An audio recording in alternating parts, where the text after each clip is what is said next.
Welcome back to another episode of the Post Game Spread. I'm your host, as always, Blake Helm. We just wrapped up the Cam Appenzeller story, and it was incredible. I've been wanting to have this guy on for a while. He's in such a unique position in life that not many people can relate to. Not many people will ever have gone through what him and his family have gone through in the past year or two. And it was totally fascinating to hear kind of where he's at in life right before things are about to change for him one way or the other. His life is about to drastically go one direction or the other, both good directions, but different directions nonetheless. For those of you that don't know, Cam Appenzeller is this budding superstar in baseball. He's got unlimited tools. He's a 6'6" lefty with projectability. He's already a low 90s guy with electric stuff. He's being projected as a first-round guy.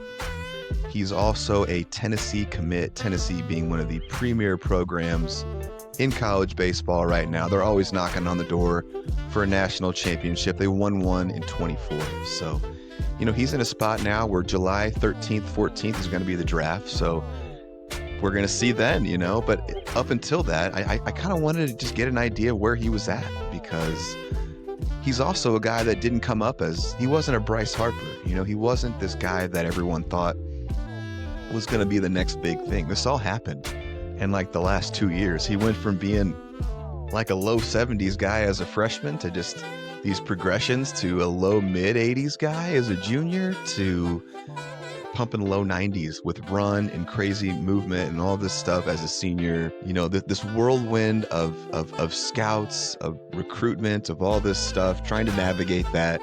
Trying to navigate people looking at you differently, talking to you differently, treating you differently, all these things that go into it. And, they've had to hire management teams, and they've had to navigate him playing other sports. And obviously there could be millions of dollars on the line. And what is the right course of actions for him in this last year? So really fascinating. He's this high-level athlete. He played golf. He's this awesome basketball player, too.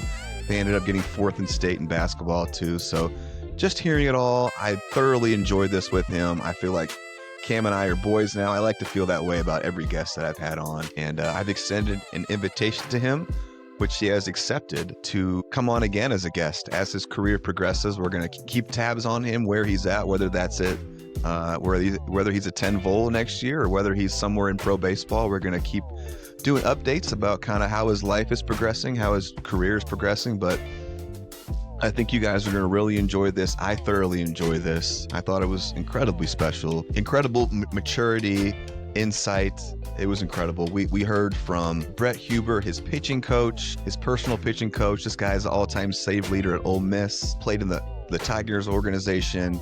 We hear from Colt Knoedler, his catcher this past year, former guest as well.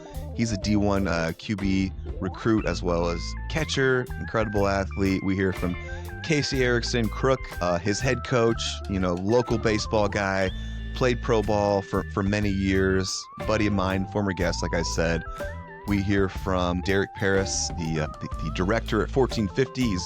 Watched Cam probably about as much as anybody. And last but not least, we hear from Tony Vitello, the magical skipper at the University of Tennessee, the head baseball coach. It was incredible getting him on, hearing his insights. And anyway, I hope you guys enjoy. This is going to be the Cam Appenzeller story. Thank you. And now a few words from our sponsors. This episode is being brought to you by Eric Easley of the Easley Real Estate Team with the Real Estate Group. This team consists of Eric, Jamie Murphy, and Caitlin Fry. They can be reached at 217-132 at theeasleysalesteam.com. Eric was a standout quarterback and shortstop at Southeast back in the mid-90s and later starred at Western Illinois in baseball. Also one of the best umpires around this area for many years, teaming up with Bobby Erickson. He sold houses for all kinds of baseball dudes in the area. The Knoedler brothers, Justin and Jason, Ryan Murphy, Todd Schneller, the Savota family. And when it was time for Corey to sell his house and buy his new house, there's only one place he went. That's Eric Easley and the Easley Real Estate Team. So go see these guys for all your real estate needs. We really appreciate you. We are also brought to you by The Crafted Stag, located at 3455 Freedom Drive, 217-698-6300. Your wardrobe is about to get a lot more interesting. The Crafted Stag Supply is Springfield's newest and most exciting destination for discerning gentlemen seeking quality clothing, accessories, and lifestyle goods. Nestled in the heart of Parkway Point shopping area, we offer a unique and one-of-a-kind shopping experience featuring barber services, bar refreshments, entertainment, and more. Guys, I can't tell you how excited I am to be partnering with Crafted Stag. This is Grant Hammer, of course. Great family friend. Actually, my first ever organized baseball was sponsored by his dad. We were the Hammer Slammers, and I'm very close with his younger brother, Jordan. Jordan did the logo for the post-game spread. Grant is a great guy. What he's doing out there, the Crafted Stag, is unique. It is tailored for, great clothing, a great experience. It's for men. I love what he's doing. Couldn't be happier to be a part of this. Go see the Crafted Stag for all your needs that I just mentioned, barber services, bar refreshments, the greatest clothes, entertainment. I know Grant is always out there seeking better styles, looking for new things. So stay up with this guy. He's incredible. Go see the Crafted Stag. We appreciate you. We are also brought to you by Washco Strength and Speed, located at 3604 North Peoria Road, 217-899-3233. Of course, I'm talking about Jared Washco, the Springfield area firefighter, the former pitching standout at SHG and SCI. He is credentialed. He is a CPT, CSCS. Those are the highest credentials you can get in the strength and conditioning game. I think he is absolutely fantastic working with young athletes, probably the best in the area, working with baseball players. His results say it all. He's worked with high school guys, college guys, pro guys, and they keep coming back to him. They get bigger, they get faster, they get stronger, more explosive, better at their sport, less injury prone. He handles it all. He does arm care work. He does speed work. Go see Jared if you are a local athlete trying to get the most out of yourself. Invest in yourself. Go see Jared. This episode is brought to you by Glisten Heating and Air. You can reach them at 217-341 or visit glistenheatingandair.com. That's GLISSON.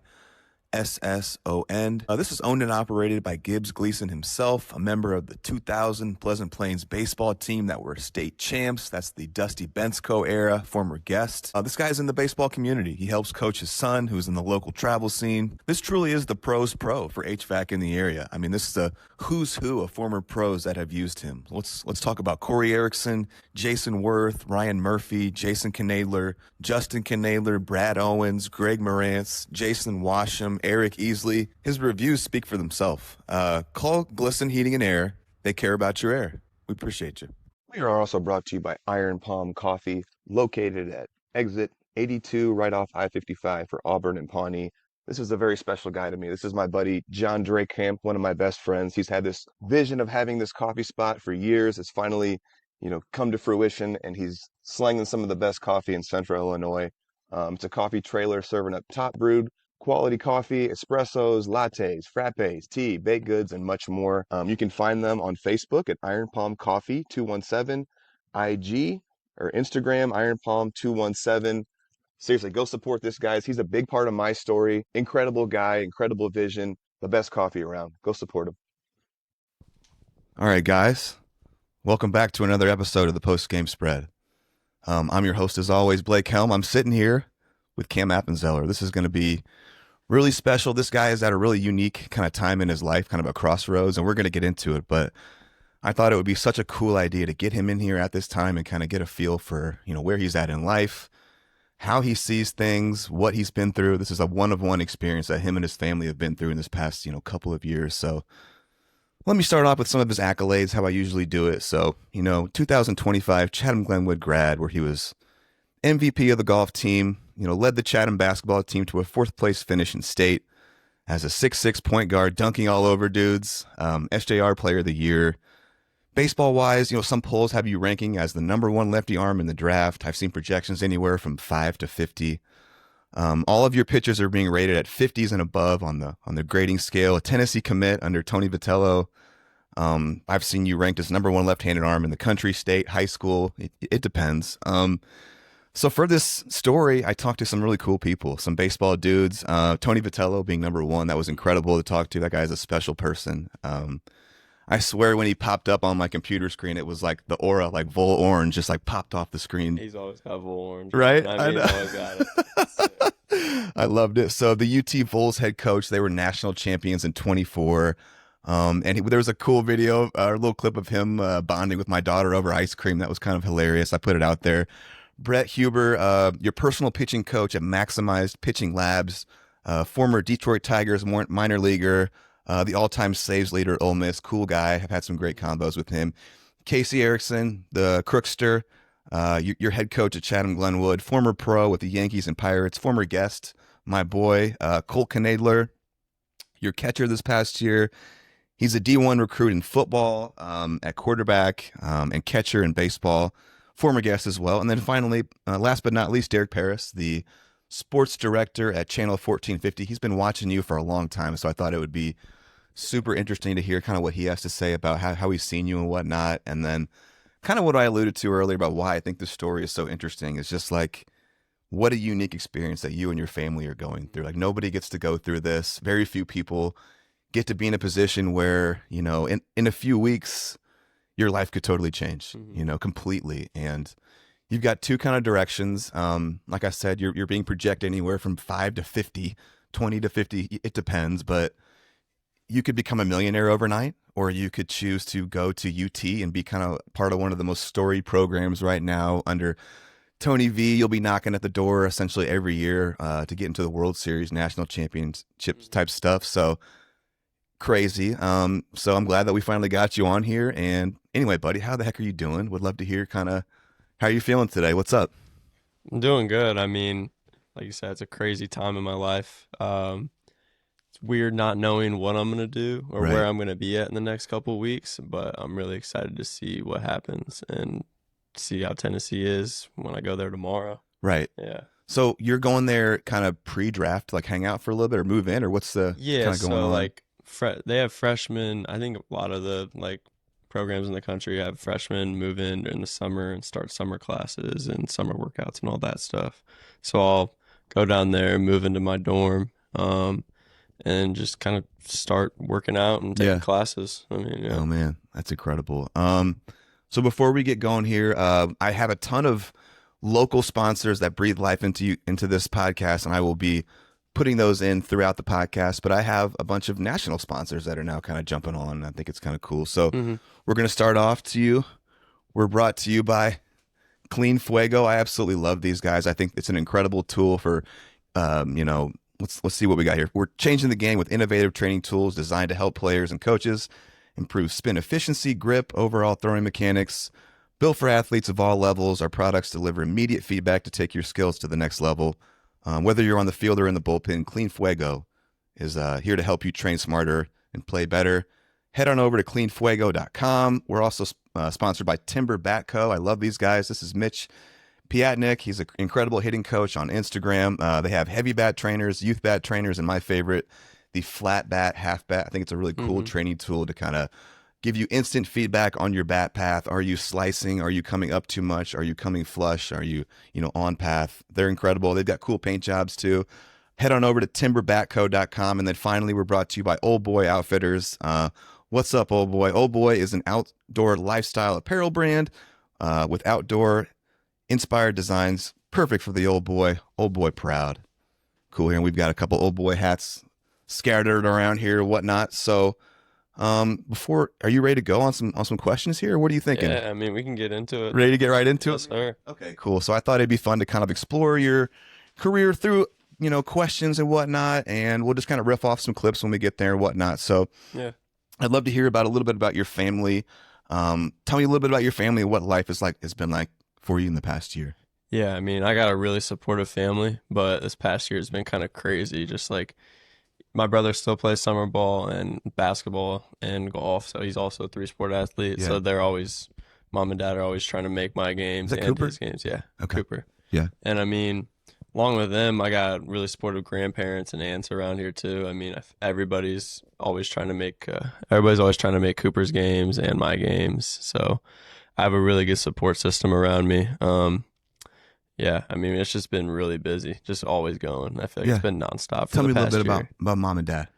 Yeah, my dad, he's really into sports. This is Kyle? Yeah, Kyle. He's been a 3-sport athlete his whole life, and I mean, I feel like his goal is just to get me and Cooper to be as best as we possibly can at whatever we want to do. Yeah. And my mom's the same way. Lisa? I mean, yeah. Yeah. Yeah. And she pushes us. She tries to keep us in line as much as she can. But yeah, just really good support system around me. I'd love to hear that. Tell me, let's start here then. What are kind of some of your earliest memories of baseball? What kind of stands out? I mean, I faintly remember T-ball. I mean, I just remember always playing. I mean, I played my whole life since I was 5, all 3 sports. But baseball, and then once we started playing with the Midwest Mafia, that was probably the most fun I've had playing. Really? Like summer ball. Yeah. Okay. Probably besides last summer with all the showcases and stuff, but like just traveling to Indiana, St. Louis, Chicago every weekend with my best friends and all their families. It was really fun and being good too. I mean, we won a lot of tournaments. For sure. We'll get to some of your teams. Your dad, I was texting with your dad a little bit. He gave me like every team from Little League on, or T-ball on. So we'll go through some of that. But what are some of your best memories from like Little League? Does anything stand out from that era? And I mean, our 12U season, I think really stands out. I think we played like 7 tournaments and won 6 of them. And like, we were like this, I think we were second best team in the state, like rank wise. And just like being a team that wins a lot, being a part of that was like really fun. And that would have been like Midwest Mafia with Matt Carlson. Yep. Your dad, who else? Something Marshall. Jared Marshall. Jared Marshall? Yeah. Okay. Oh yeah. We'll get into that a little bit. Tell me when you feel like the game kind of grabbed you, when it like was something like, I love this, I want to keep pursuing this, this is my thing. Yeah, so I mean, I've always loved the game, but the moment, like, it was probably going into my junior years when I really realized this is what I'm going to do the rest of my life. Yeah. Interesting. Because I mean, before that, I was never really like a pitcher or standout guy. Really, I was just kind of like on the team. I would play, like I was pretty good, but I never really was like a standout. And that's kind of fascinating because I was looking up. Obviously, I'd done a ton of research on this, and like you can see, different from my era because you went to like you've been going to showcases and all these stuff since you were like 13, 14. Yeah, right? I mean, like the tournaments, I didn't really do a showcase until like junior year, but like some of those tournaments But I've seen velos and stuff. Yeah, like when you were 14, like and then game tournaments. 15, and then 16, and then 17, and it's like every year it was like, and then like there was like 10-mile-per-hour jumps each year. It was like, oh my gosh, you go from 72 to like low to mid 80s to then low 90s. Like those are huge jumps, and to go from being like, okay, this guy will probably play college ball pretty good, to like, oh, this guy is a first rounder. Like this guy is getting, Power 5 conference attention from all these schools. That's got to be, that must have been crazy, my man.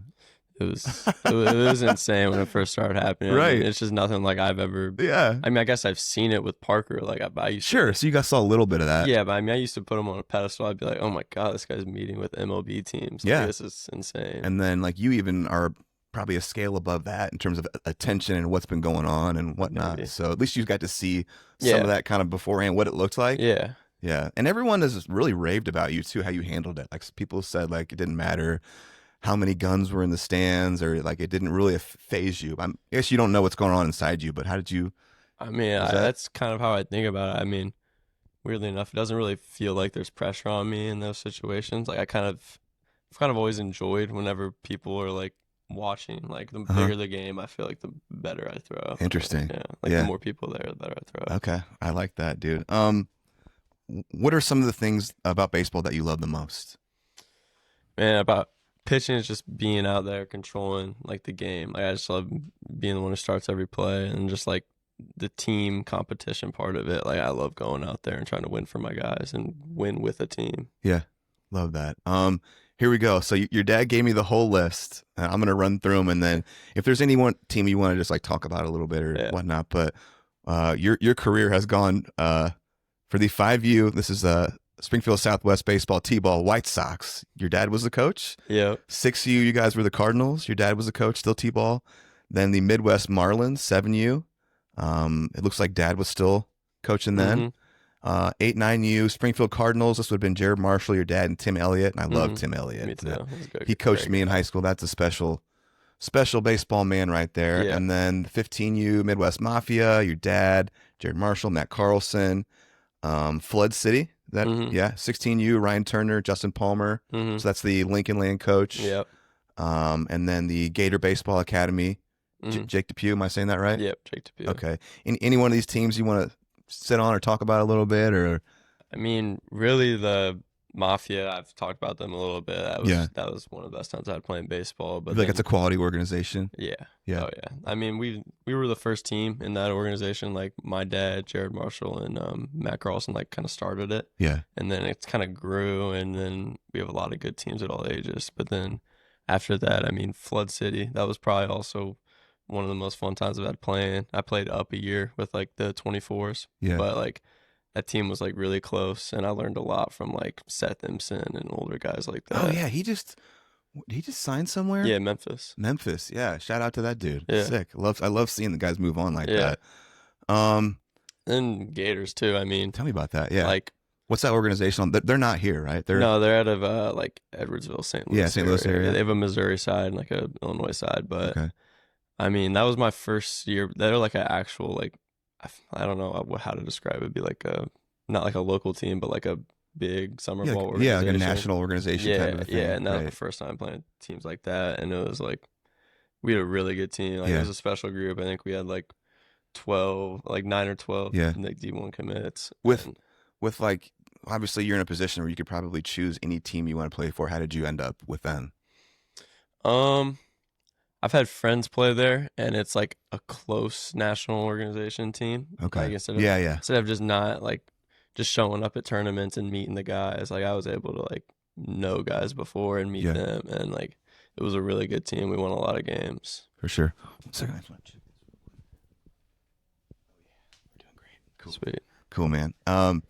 So this is my first time doing kind of like live video. I don't know if I'll cut this out or not, but I've been a little nervous about getting everything right and whatnot. Yeah. But I think I've got all my checks ready and whatnot. So I think I already know a little bit, but let's shine a little bit on. Tell me about. Are there any athletic genes in the family? I always ask a guest this, and it seems like there's always like dads, uncles, Division I players, pro players, athletic genes in the family. Is Yeah. that accurate with your family? Yeah, it's pretty accurate. I mean, my dad played golf and baseball past high school, and then my mom was a volleyball player in high school. Okay. But I also have a cousin on my mom's side who played Division I volleyball at University of San Diego, and she I think that was the first she kind of led them with other people to their first Final Four appearance Oh, in cool. volleyball, in their program's history. Can you go into a little bit about your dad's athletic career? Yeah, it's kind of similar to mine. I mean, baseball, basketball, golf his Yeah. whole life, and then after that, went to junior college Lewis and at Clark. Lewis and Clark. Played originally went to play baseball, but then I think the baseball coach was also the golf coach, Okay. and then kind of asked him to play and Right. stuff, and then I've had fun with that. And then after that, went to Francis Marion Yeah. in South Carolina, Yeah. and I think he had a lot of fun there. That's a strong baseball program Yeah. too, right? So then, has baseball just always been like a very central kind of theme in your life? Yeah. Always been around. Yeah, I mean, my dad's always been a pitcher, and yeah. Yeah, for sure. Okay. This is cool for me to ask too. As I got older, I realized how many kind of sacrifices my parents made for me to chase my dream of baseball, of pro ball. Mhm. Do you have an appreciation for all the stuff that your parents have done? Obviously, you're going all around the country now and doing all this crazy stuff, Yeah. and they're having to they've got jobs and stuff, Yeah. right? So do you have an appreciation yet for kind of all they've done Oh, for yeah. you in that realm? Over the past couple of years, I've kind of realized how much it is that they do, and how much it takes out of their own life Yeah. to sacrifice for mine. For sure. And it's just kind of crazy to me, that they can sacrifice so much out of their own life. That's for love, me. right? Yeah, I seriously. mean, it takes a lot of people to help someone along their path. Yeah. And I'm sure they don't regret it at all helping you. Look where you're at. This is such a crazy, Yeah. all that support led you to this incredible moment. I mean, either way you go, you can't go wrong, really. Yeah. You've got two really beautiful options in front of you, man. Yeah. Tell me about this. This is fun for me. My relationship was heavily built with my dad around baseball, around me chasing it, around batting practice and traveling together and playing catch and drills and all this stuff. Can you speak at all to the nature of you and your dad's relationship when it comes to that kind of a thing? I feel like it's really Similar? around that. Yeah. I mean, even when I was younger, I think my dad built a pitching mound in our backyard when I was like 10 or something. And we were always out there working and playing catch and stuff like that. I mean, a lot of the stuff we do together is like around baseball and sports. I mean, but I love that. Like I love doing that with Is your dad tall like you? Yeah, I think he's probably an inch taller than me. Or about oh, really? The same. Yeah, and what are you like actually? 6'5". 6'5"? Yeah, I think he's like 6'6". Have you stopped growing, or is there still you still moving? I mean, or is that last time I went to the doctor, I mean, my growth plates are still open. Really? Yeah, I mean, that's crazy. What did you start high school at? Probably 5'9". Yeah, 5'8", 5'9". That's hilarious. How hard were you? And like from what I think I read, you were probably like low 70s going into high school. I think I was 72. 72, 73, I think I saw. Going into high school, and then like I think I hit maybe 80 my freshman year, like in the actual season, and then it's just up from there. Like,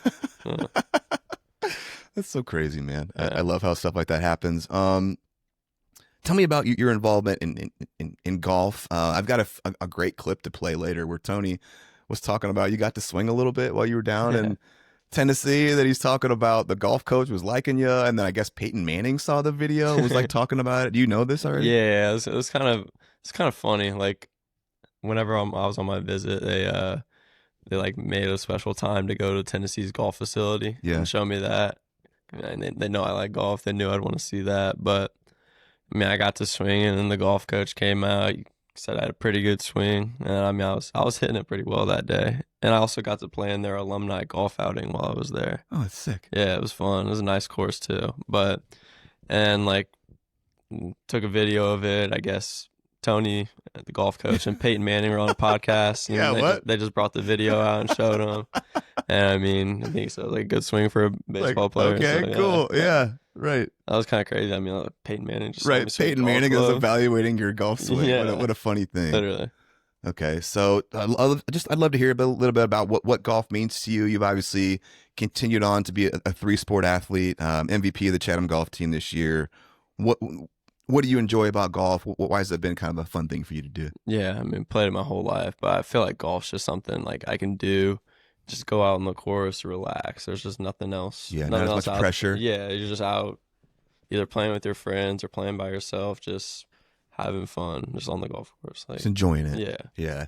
As we're probably, in some ways, baseball's got a little more serious for you. Like there's pressure involved in some ways and whatnot. Yeah. And golf's a good like escape. I can just go like be myself and just chill on the golf course. So that's something that you would do in your time to just relax and have fun? Oh, yeah. I mean, you do it with your boys? Whether I go to Tennessee or pro ball, I mean, after practice, I'll be on the golf course. Swinging it? Yeah, like probably every day. Oh, I love that, man. Do you have a particular brand of golf clubs you like or anything like that? I mean, my bag's got everything. Like I got a Callaway driver I really like, and then Titleist irons, and then TaylorMade wedges. I mean, I just got...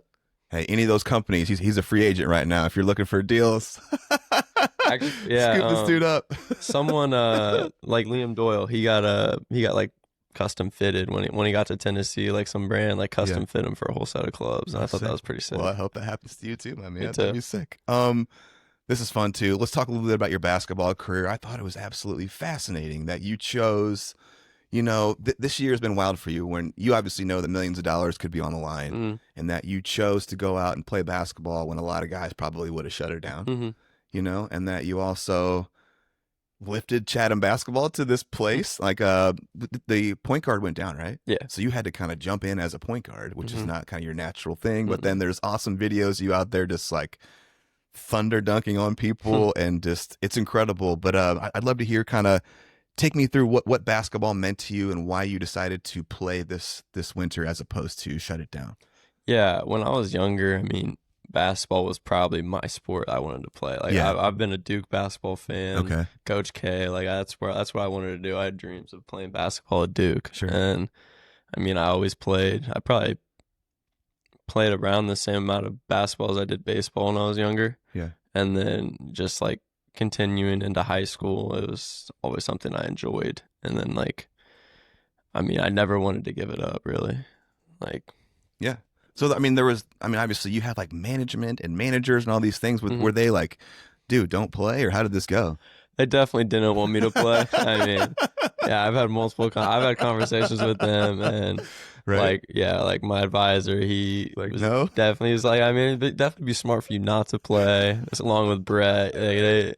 But I mean, they respected my decision. Yeah. And they went along with it. I mean, Right. yeah. You've like been with this group for a long time, and it's Mhm. like you feel like you had a special team. Obviously, you did have a special team. Yeah, no, so that's what I didn't want to like give miss up out on I didn't that, want to right? give up on my boys and miss out on Yeah, something that and we could have especially like done. they've used to playing a certain style of basketball with you being a part of it, and for you to like be like, sorry Exactly. guys, I'm out. Back then, already a lot of people Yeah. in Chatham have kind of stopped playing basketball, and I didn't like want to be one of those Right. part of that group. Like Colt made that decision. Yeah. You know, he's got like a similar way with you. He's got like some big D1 football kind of prospects out there and whatnot. Yeah, It's like, but- is it worth getting hurt? Do I need to train? Like all kinds of And with things. him, I mean, obviously baseball and football are his two main Yeah, sports. absolutely. But with me, baseball and basketball are Were your probably my two. two main sports.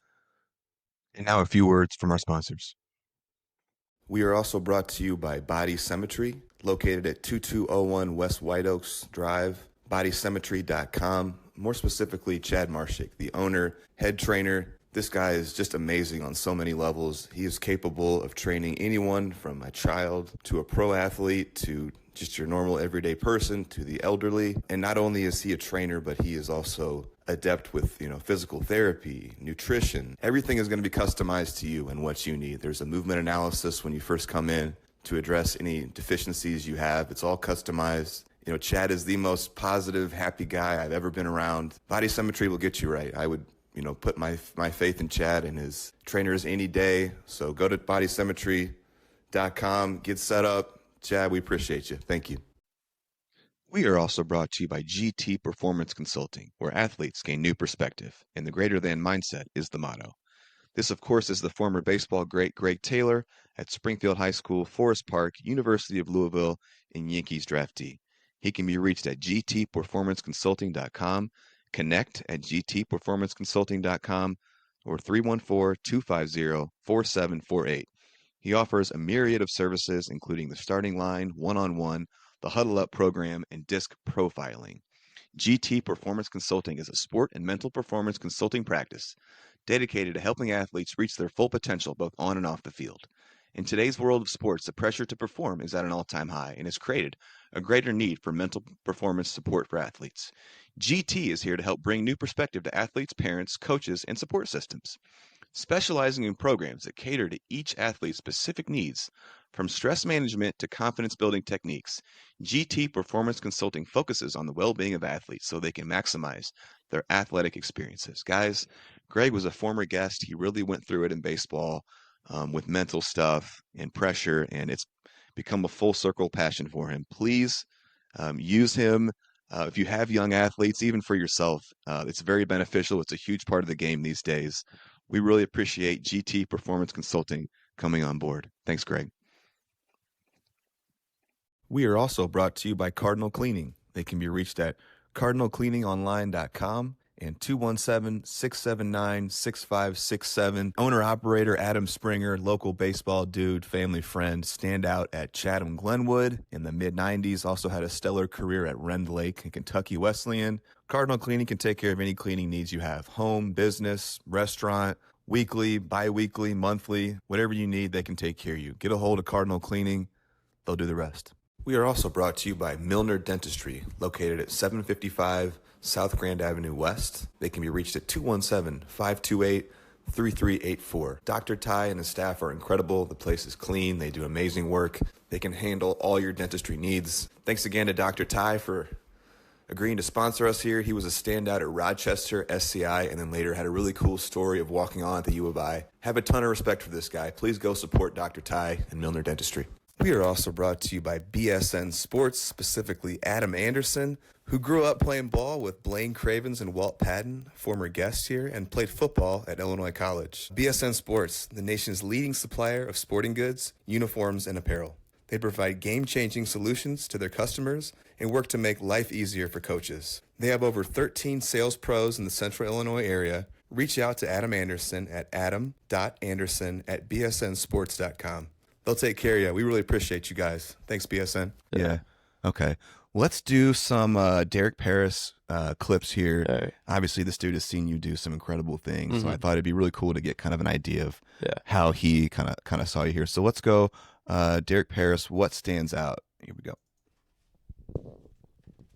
I think the biggest thing that stands out is, like you said, he's a multi-sport athlete, and not just he's on other teams. He is, if not the best player, one of the best players on the floor or on the course anytime he steps on anywhere to compete. I mean, he helped take the golf team to state. They had a couple other really good golfers, but he was always fighting for those medalist honors. And then them getting to state was really cool this year. They got a chance to go as a group. And then, I mean, basketball was just so impressive. Obviously, I saw him a lot more on the basketball court. And just like you said, the way that he is able to run, I mean, a lot of people have seen him run on the base pass, and it's just like 2 strides and he's at the next base. It's kind of that way. It's kind of that way for basketball too. And, in 6'7" and being the point guard this year, it was just, if he wasn't guarded at the 3-point line, it's 2 steps and he's going to dunk on somebody. And that's how impressive that is. I mean, you don't see that often around here. And so you just, in those other sports, how much he excelled, how good of a shooter he was. And then you get to see him on the baseball field, and it's just like it looks so effortless.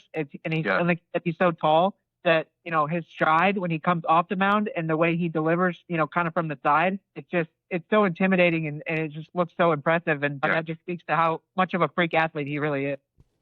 Some awesome praise from DP. You got anything, or keep rolling with clips here? I mean, I'm really appreciative of what DP's done. 1450 with all. He's incredible, right? I mean, seriously, them making it to like basically every game around the area. I don't know how he does it. Like, seriously, they have more games every day than they have people. I feel like, seriously. So him and I are close friends, and our daughters are actually best friends. So we do, like, our daughters hang out sometimes. So we'll be like talking.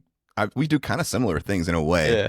But we'll be talking. He's like, yeah, I got to be at like 4 different places tomorrow. And he's got the craziest schedule. And he's like, I don't know how we're going to do it. And I mean, he just does such a great job too. Yeah, the area's got to be so thankful for him. I mean, absolutely. It's insane what he does. Absolutely. Let's go. DP stepping up to the challenge. I mean, last year he was a really good player. And then this year, they lose their 3-time all-conference kind of leader, Mason Marshall, like the first week of the season to an ACL, knowing that he's not going to play basketball or baseball. Cam, that really had to switch up his roles a little bit on the basketball court, become more not only a leader but a point guard. And he kind of just stepped into that role because I had a podcast conversation with Coach Blakeman, before they went to state, and Coach Blakeman talked about the conversations that they had where there were some kids that didn't go out to play basketball this year, and they probably regretted that decision based on the success that they had. But the conversations that Todd had with Cam was, if you're going to do this, you have to be all in and you have to buy in 100% and be dedicated. And Cam was willing to do whatever it took for that team to win, and he absolutely did that 100%. Like Todd, the quote I got from Todd was, he doesn't have to be here. He could be pitching bullpens and getting ready for baseball season, because we know that's where he's going to make a lot of money. But he made the commitment, he made that decision, and he stuck to it. And even though that went all the way into baseball season, he said, hey, these are my guys. This is my locker room, and we're going to go to state and compete. And, just the stuff that he was able to do on the basketball court was incredible. I love that. So that was a real conversation that you guys had of like, he's like, hey, dude, like, I know you got the stuff going on, but you have to be all in if you're going to do this. Yeah, I mean, me and Blakeman got really close over the past 2 years, and like we probably have weekly conversations just about like what's going on in my life, like what I'm thinking, what he's thinking. Just cool. So more than a coach than you, for sure. Yeah. Closeness there. He's definitely one of the guys I respect the most. I love hearing that. Yeah. And again, respect to you for doing this. I mean, that's you took kind of a risk doing that, playing ball this year, basketball, but it worked out, right? Yeah. It worked out beautifully. You got to do all this cool stuff. You got an awesome senior year. You got to do something that Glenwood basketball has never done before. And there's a lot of cool videos of you dunking. So exactly. I got those for life. I can show those to my kids. Right? Basketball players. Man, what age could you first dunk? I mean, I think I dunked like in PE freshman year, but then like sophomore year is where I really started to be able to like actually do some things, throw it down. Yeah, and I put the video out. It was a redo of Derek put that video out of what team was that where I put out East St. Louis. East St. Louis. So they're known as like crazy athletic, and there was this moment. I'm gonna splice it in when I do this podcast, but I put it out there. Obviously, that video. Let me play this clip here, and then we'll talk about it a little bit. The one that stands out to me was I went over to Illinois College for a shootout where Glenwood was playing East St. Louis, and it's like, oh, you know East St. Louis, and you know the athletes they have, how good they've been at basketball the last couple of years. And Cam had one of the most ridiculous dunks in that game that I think I've seen. That he was face guarded the entire time by at least one player, and finally just got so so worked up and frustrated about it that he just like dribbled through 3 defenders and then dunked on 2 more, and it was like one of the most impressive dunks that we caught all year long. And it was just, you could tell that he was frustrated in the game, and that kind of just broke it open. And then they went on to win that game, and it was at that point of the year that you kind of knew, okay, like this team has the potential to make a state run. The video is incredible. Take me through your memory of it, what you were kind of feeling. I mean, that whole game, I was getting grabbed and face guarded, like you said, either 1 or 2 guys the whole time. I mean, I kind of started off the game a little hot, and then I just kind of got no refs was making a call. They were just kind of letting them grab me and like do whatever they want. Do it myself. Like, yeah, I was gonna say, it's just like I'll do it myself. Kind of just called ISO, got the ball. So it was a plan. You were like, I'm doing this. Yeah, I mean, came up to the screen, turned it down, just dribbled right by him. I mean, I knew I was going to dunk it as soon as I picked the ball up. Ooh. And I was like, oh, man, it's not smart to jump. Oh, Tony was laughing. I was laughing with Tony about, man, have you seen all these crazy dunks? And he was like, yes, they're cool, but I don't like them. I don't want to see this dude get hurt. Every time I would have like my advisor, pitching coach, and like other coaches Stop be like, dunking. I mean, they look cool, but that's a little risky. You don't need to be jumping that high. You've got enough highlights. No more dunking. Exactly. Okay, cool. Well, what does it feel like to dunk on someone like that in a game? Just like, get off me. It's like a different feeling. It's just like electric. Like it's just like you send so much adrenaline. Do you feel like it like changes the energy of stuff? Like in a high school game, it's not everyone's dunking. Yeah, you know? In a high school game, it definitely does. Like if you catch a body in a high school game, like the crowd's gonna go crazy. Your team's gonna go crazy. Yeah. It's gonna like shifts the whole energy of everything. It's gonna just make everybody get more excited. If you guys haven't seen the video, I'll put it in. But it's Derek's got it out. I've got it out on my Instagram. It's incredible. It's just a really athletic movement by Let's go Derek Parris, Cam as a center fielder. And that was, you had quite the year offensively, too. And everyone raved about you as a center fielder, too. So we'll get into that, too. Here we go. Well, I guess first I can talk a little bit about him playing center field. Yeah. When they say, hey, he's not going to pitch for a while, we're going to wait for the weather to warm up, and he's into it a little bit, you just expected him to make that. But no, he's out there playing center field, and the first game we see him, he's making diving catches out there. Yeah. It's like clearly they're not worried about him getting hurt or anything because he's out there, diving on that shoulder and making catches. That just speaks to, he could obviously cover a ton of ground out there. So to put him in center field is great. So were there conversations with advisors after you diving around too? Don't do that. I was not actually. I was not even supposed to play center field. I did Really? that. I did that on my own. They told me if you're not DH playing, only. Yeah, it told me DH only, and you're not playing the field until you get back on the mound. But like, it's the first game of the season. How am I not going to go out there and play? I mean, yeah, you're in such a unique position where we'll get to it, why all this decision of kind of what to wait pitching. But I totally get it. I understand it deeply. I talked with Brett quite a bit about it. I know that was kind of a difficult decision at times here. Yeah. Let's go. You're absolutely crazy, DP. Right. I think if you would have said last March that, hey, Casey, Cam's going to be batting leadoff next year for you, he would say you're absolutely crazy. But to get him as many at-bats as he can, and like you said, he's really come alive and felt comfortable in the box, I feel like. I mean, the game the other day against Rochester when he hit 2 home runs, I asked him after the game, when's the last time you did that? And he said, never. I've never been really a home run hitter. But he's got a few bombs this year, and that just I think it speaks to that athleticism that we talked about earlier, but also kind of the work that he's putting in the weight room to get stronger. And him batting leadoff is probably because even if he pokes the ball to the left side, he's going to get on base because he's so fast. Multiple times this year where a routine single to left, if it's not played perfectly, he's getting a double out of it because once he gets up to speed, he's going, and it's like a deer. You're just watching him run, and it's just so fast. You got a timed 60 on you? I wish I did. Yeah. I wish I would have ran one of those showcase. I'm interested. Yeah, I'm wondering because everyone's raved about your speed, and obviously you had a monster offensive year. Were you expecting that, or where'd that come from? I was not expecting that. Swinging it well? Honestly, did not hit once the whole offseason. I just picked up the bat once the season started. But I mean, like, that's funny. The swing felt good. Like I never really like like had I'm not gonna say swing thoughts. I never really like watched video on swing and tried to change it. It's just like a feel thing for me. Really? Yeah. So you're not like weighed down by a million thoughts on mechanics. No, and this like and that, I did it when I was younger, like 8th grade freshman year. I did like it's called a hit lab. It's just like something you do an assessment, you get drills and stuff. I did that, but then after that, I've never really worked on it like that. That's interesting. I kind of like that. Yeah. Here we go. Cam, he's been phenomenal. I just hunt the fastball. For sure. I think he's been phenomenal. He's done such a great job with it, and I think that being from Chatham definitely helps because not only does he have Casey and Bob there, but fortunately this happens in Chatham once every 3, 4, 5 years at this point. We've had Detmers, we've had Maton, we've had all those guys that we've seen.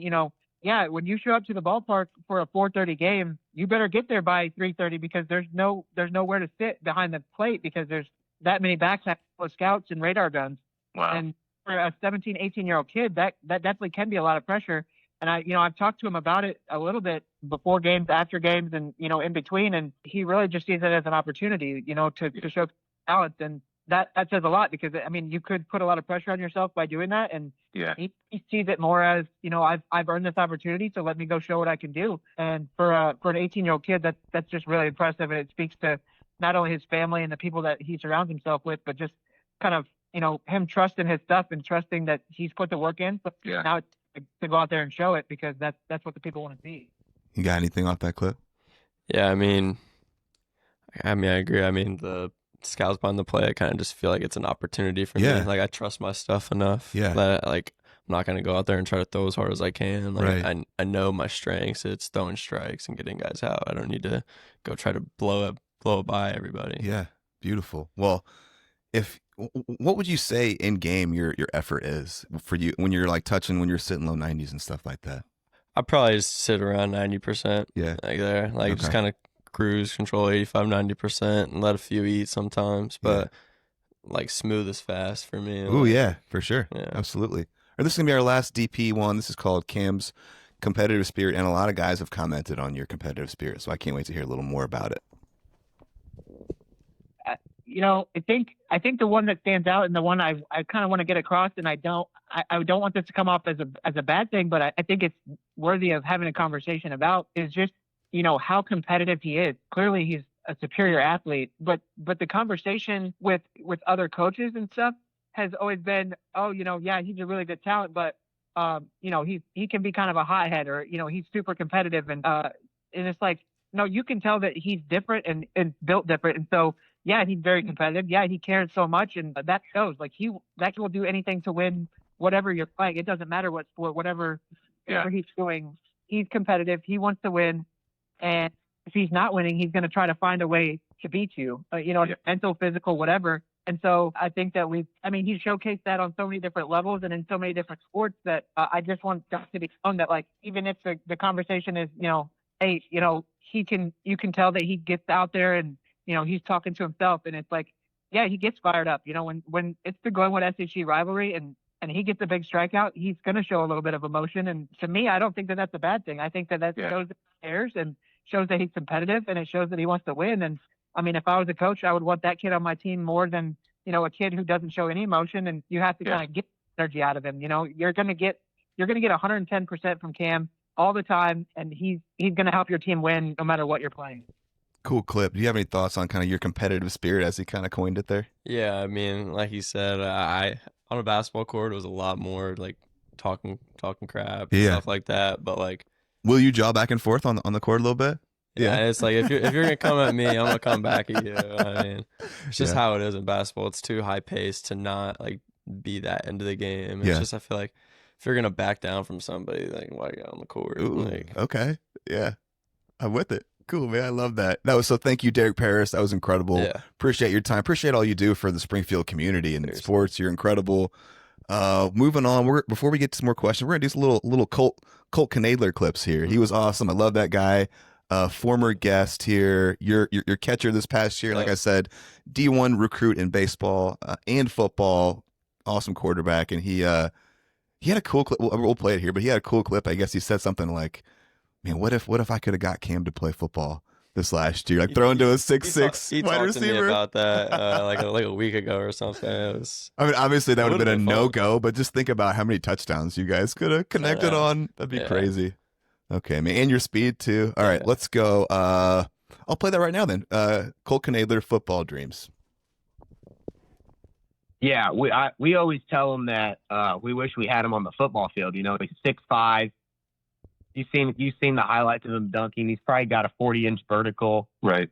Just crazy athletic. I didn't realize how fast he was until really this baseball season when, you know, he's the leadoff guy, rolls over a ground ball to first or second and beats it out. And then next pitch steals second and steals third. And all of a sudden there's a guy on third with nobody out and it's easier to get him in. Yep. What could have been, you know? Seriously. If only my mom would have let me play when I was younger. All right, let's go. Colt Knoedler, diverse.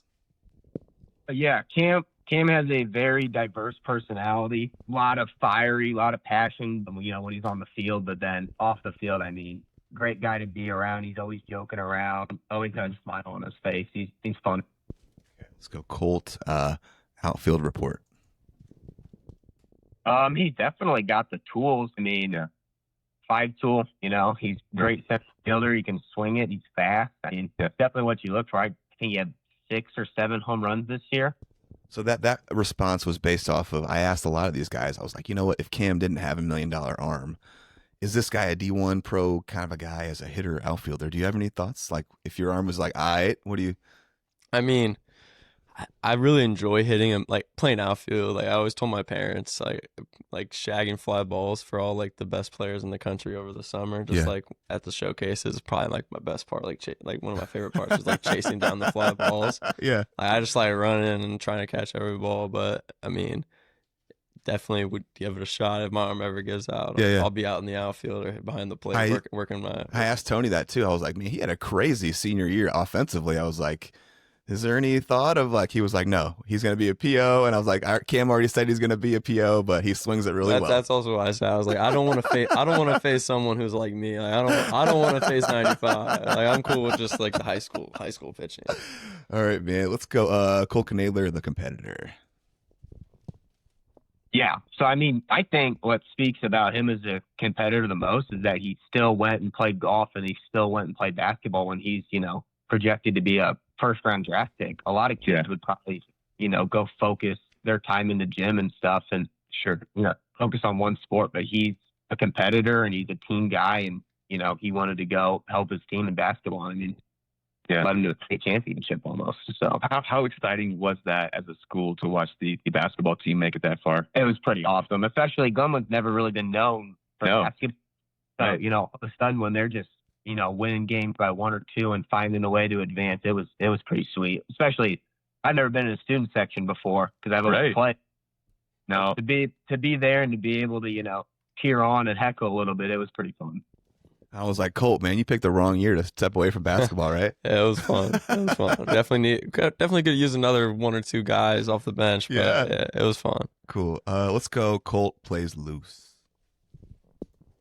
Yeah, he plays really loose in the field. Is kind of what I've like when he's up at the plate. He's kind of got that Cody Bellinger stance where he's got high hands and he just lets it go. I mean, it looks like he's trying to hit a bomb every time, but everything he does is so smooth. Like even when he's on the mound, it looks effortless. And then center field, he's got that speed, length, track down fly balls. Love that. This next clip, you got anything on that? No, I mean, I agree with him. Effortless. I kind of try to play smooth, yeah. This next clip I'm excited about because I don't feel like a lot of high school guys do this. This is called inside fastballs. Yeah, for sure. I think he threw more inside fastballs that hit people than he walked people this year. Kids get in and, there's a few people that try to crowd the plate. We go inside and, I mean, he nails it and then they back off. But he definitely, especially to righties, that inside fastball, they think it's going to hit them. Yeah. And then, dips in. I love that. Tell me about that mentality, how you're there. Yeah. I mean, it kind of started last year, like my junior season. I mean, that was like a lot of, like you said, a lot of high school guys don't do that. So, I mean, if you can do that, it separates you. Yeah, it's and so intimidating. Exactly, and that throwing that to righties, I mean, I'm able to spot it a lot of the times, and my pitching coach loves it. Like, Right. that's what I did over the summer too, just attack guys inside. And even if, like you said, like if you miss and you do hit one, that's still almost like a positive in a way, because they're going to respect you in a different way after that. Like, I don't want to be dotted with 92. Exactly. They're going to get off the plate a little bit, and then they're going to leave a little more room inside. I love that, dude. So that was kind of something that you and Brett kind of spoke about, like. Yeah, that's one of the main things I think about is like he really wants me to attack inside. Like that's what I can do. Like that's my specialty. Yeah. Whew, I like that. Here we go. Oh, this is a cool one too. Let's go. This is Colt Knoedler stares him down. Tell me about his demeanor on the mound. Is it intimidating? What does that look like? You think to an opposing batter? Yeah, I mean, I recognize, like, people step in the box, he stares them down. Yeah. Like, he wants them to know that, like, he's coming after them, like, he's going to beat you. Tell me about this. Yeah, I mean, I don't really care who you are, and when you step in the box, I mean, I'm gonna know, like, act like I'm the better guy. I'm gonna know I'm gonna get you out. Like that's just kind of the demeanor you got. Like, are you trying to like make eye contact people at the first? Yeah, I'm trying to get them. I'm trying to get them to look at me, and I'm establishing dominance on the mound. When do you feel like that started? Kind of like junior year. I mean, once I started to really take off on the mound. But so you're not doing that when you're throwing 72. No, it's not the same. I did not have that much confidence when I was throwing 72. So your confidence has grown as your velo has grown. Yeah, as I've gotten better, confidence has definitely grown. Because I mean, I don't know how I'm gonna stare someone down and then throw 72 right down the middle. I mean, well, you got to believe in yourself. Yeah. Cool, man. All right. Where we go? This would be he's a dog. Yeah. So number one, I'd say he's a dog. I mean, he's going to go out there and bear down because he's just very competitive. He wants to win. And then fastball, crazy amount of arm side run. And it's late too. You know, it's 92, 93 coming at you, and then it just drops off. It looks so smooth and effortless. And, you know, he's 6'5", so he's releasing the ball, you know, way out in front. It's gross. And then it's, you know, big old sweeper for an off speed that, I mean, he threw a pitch this year against Rochester. It looked like it was going right down the middle. Sliders. Kid swing, and it hits him in the not so good spot. And the kid looks back at me and he goes, that's the filthiest thing I've ever seen. And I was like, yeah. You remember this pitch? Yes. He tried to walk down to first base too, and I was like, you got to get back in the box. You swung. No. So it hit him in the, you know what? Yeah. He swung? Yes, he swung. That's incredible. It was funny. I love that. Okay. Cole, you don't need to call anything else. Yeah, for sure. I mean, there's definitely moments when I'm catching where it's like, I don't need to call anything else other than fastball right down the middle, because truly, you know, it just can't catch up to it. And it's just, you know, half of them just swing the bat to swing the bat. Yeah. And none of my whole lot to say about that. You got anything? Yeah. That's kind of how it was. Like my pitching coach and advisor wanted me to show off more pitches, but it's just like, you don't need any more. That's what I was going to ask, actually, is obviously there's a level of competition around here where you could probably just mow everyone down with fastballs, but for the sake of progressing as a pitcher, they wanted you to splice in some different looks and moving stuff around and whatnot, shape and whatnot. Exactly, yeah. Okay, that makes sense to me. Let's go Colt jumps. Yeah, so I remember my sophomore year, going into my sophomore year, like that summer, all of a sudden he just went from like probably low 80s, like 81, 82 almost. Yeah. And then all of a sudden he goes to some tournament, he's like 87, 88. And high school season, you know, he's like 90 or something like that. And then that summer he might have topped 97. Crazy, yeah. Like we've kind of talked about some of your jumps here. You got anything you want to add on that, or? Yeah, I mean, it's just growing up, really. Yeah. I mean, the more I've matured, the harder I've started to throw. Hey, that works. All right, last one from Colt. Not there. I don't know how he did it, but he acts like they're not there. I mean, it's definitely be super stressful, but like you wouldn't be able to tell. So like pre-game routine, there's guys standing down there 2 feet away from him, watching him stretch, watching him warm up. He doesn't look at him. He just goes about his business. that concludes kind of our Colt stuff Yeah. here. Do you got anything on Colt before we move I forward? mean, he's a great kid and a Yeah. great athlete. I love being around him, like at the field, even watching him play football. Like Absolutely, I he can don't sling it, man. exactly. He can sling. I don't know the most about football. I've never. I mean, I like wanted to play and I watch it, but like just watching him throw it and just it's nice. I mean, What do you got anything on him as a catcher? It's great. Like Yeah. I mean, he's got a big target. I Yeah. mean, he receives it pretty well, and I Yeah. mean, he's good at pitch calling. Yeah. I'm really curious to see where his career goes, you know, whether it's football. I know. Because it seems like he's kind of getting like more of attention D1 wise as a quarterback right now, Yeah. but he's still obviously got a senior year to go and the bloodline, and he made a lot of Exactly. jumps this year. Yeah, Like, he did make a lot of jumps. Like Yeah. he hit very well this Yeah, year. absolutely. Exactly. Yeah. Yeah. And like I talked to him. I feel like he said like he doesn't really know what he wants to That's do. what he but tells me, too. Yeah, but like man, I'd love to see him on the baseball field still after Yeah. high school. I know. Well, that Knoedler name obviously is a Exactly. baseball Yeah. family name. You want to see it keep going, but man, he throws a pretty football too, doesn't he? He does throw a pretty Woo! football. Man, love it. I need Okay, to get him to teach me how to throw a spiral. man, you can't throw a spiral? No. Not that great. Okay. We've got through our Colt clips here. Yeah. We'll move on to some more questions. You've made some huge jumps. We kind of talked about this, leaps in your velo, developmentally wise. At what point do you feel like baseball started to feel more serious for you?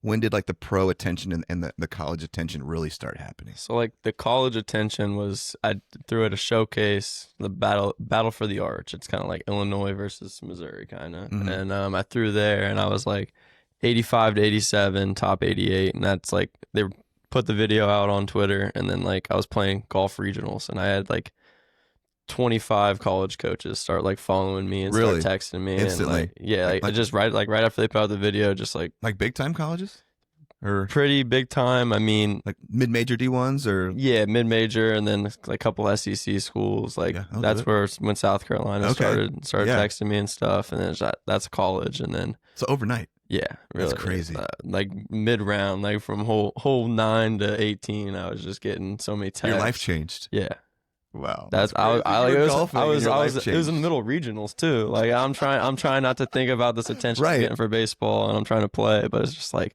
man, I got South Carolina texting me right now. That's it's like different, right? Yeah. Man, what'd that feel like?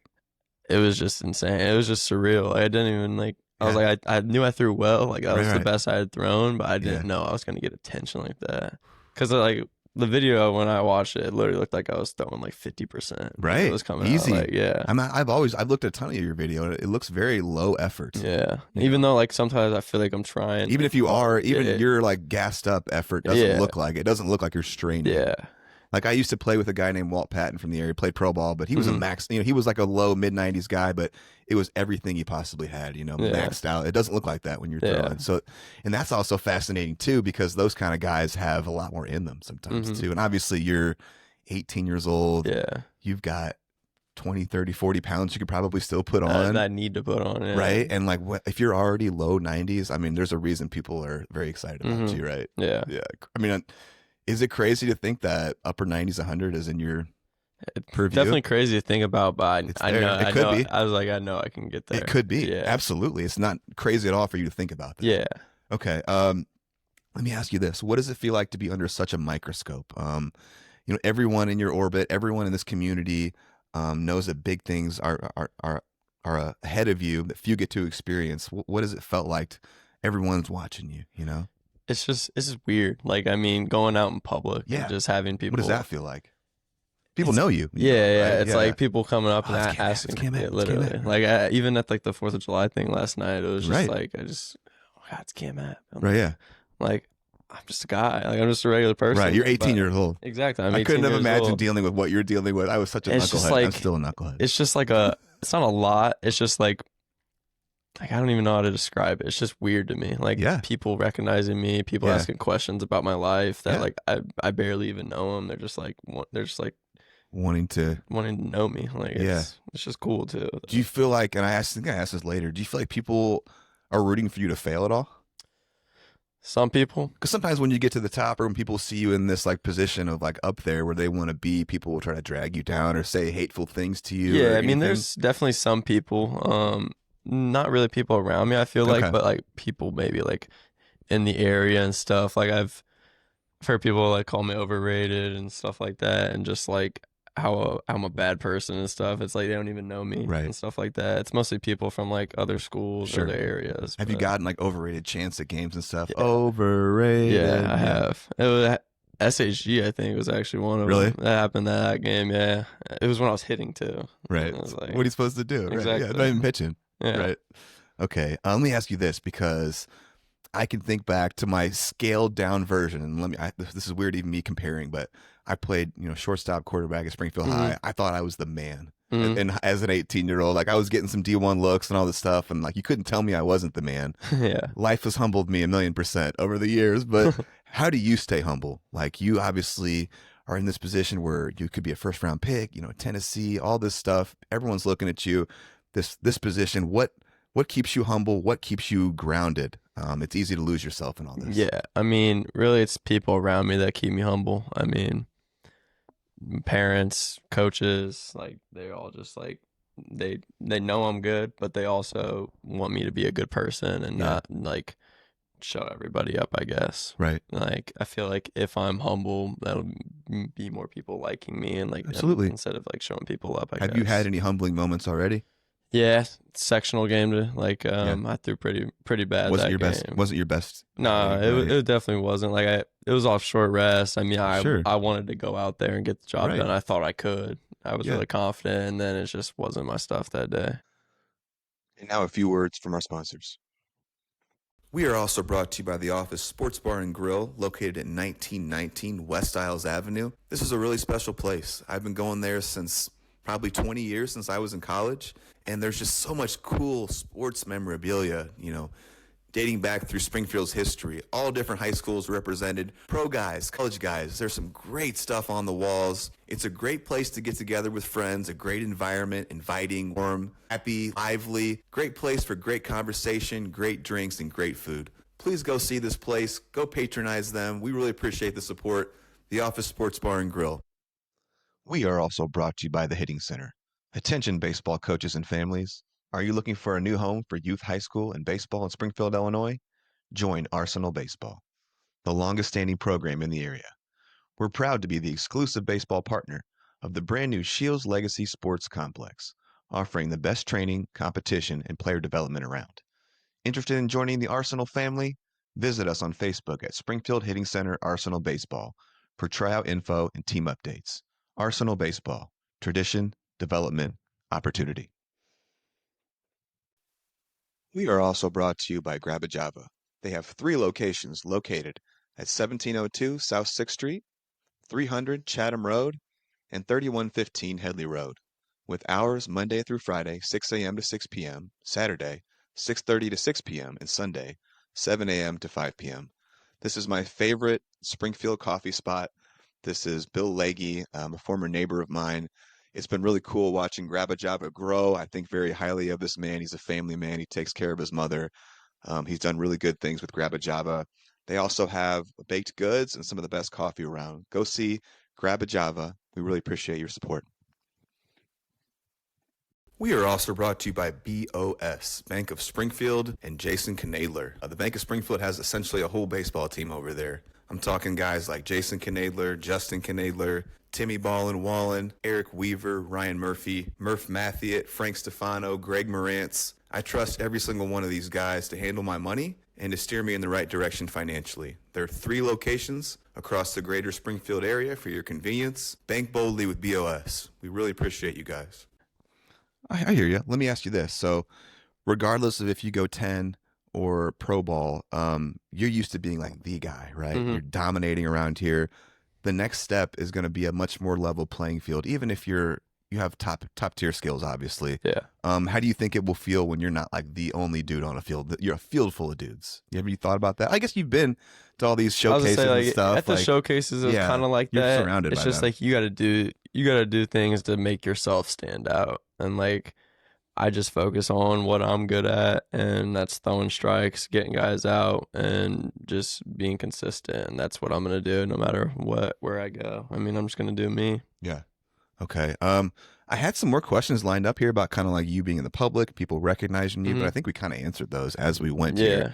So let's get to I kind of wanted to go to like a pros and cons of like if you end up at UT, what are your kind of thoughts? And I'll give you mine, and I'm going to be honest with you. After I had my conversation with Tony, and I've thought deeply about this too, I've got some thoughts. So we'll get into those in a sec. But I'd love to hear kind of your thoughts on like what would be the pros of if you went to Tennessee versus.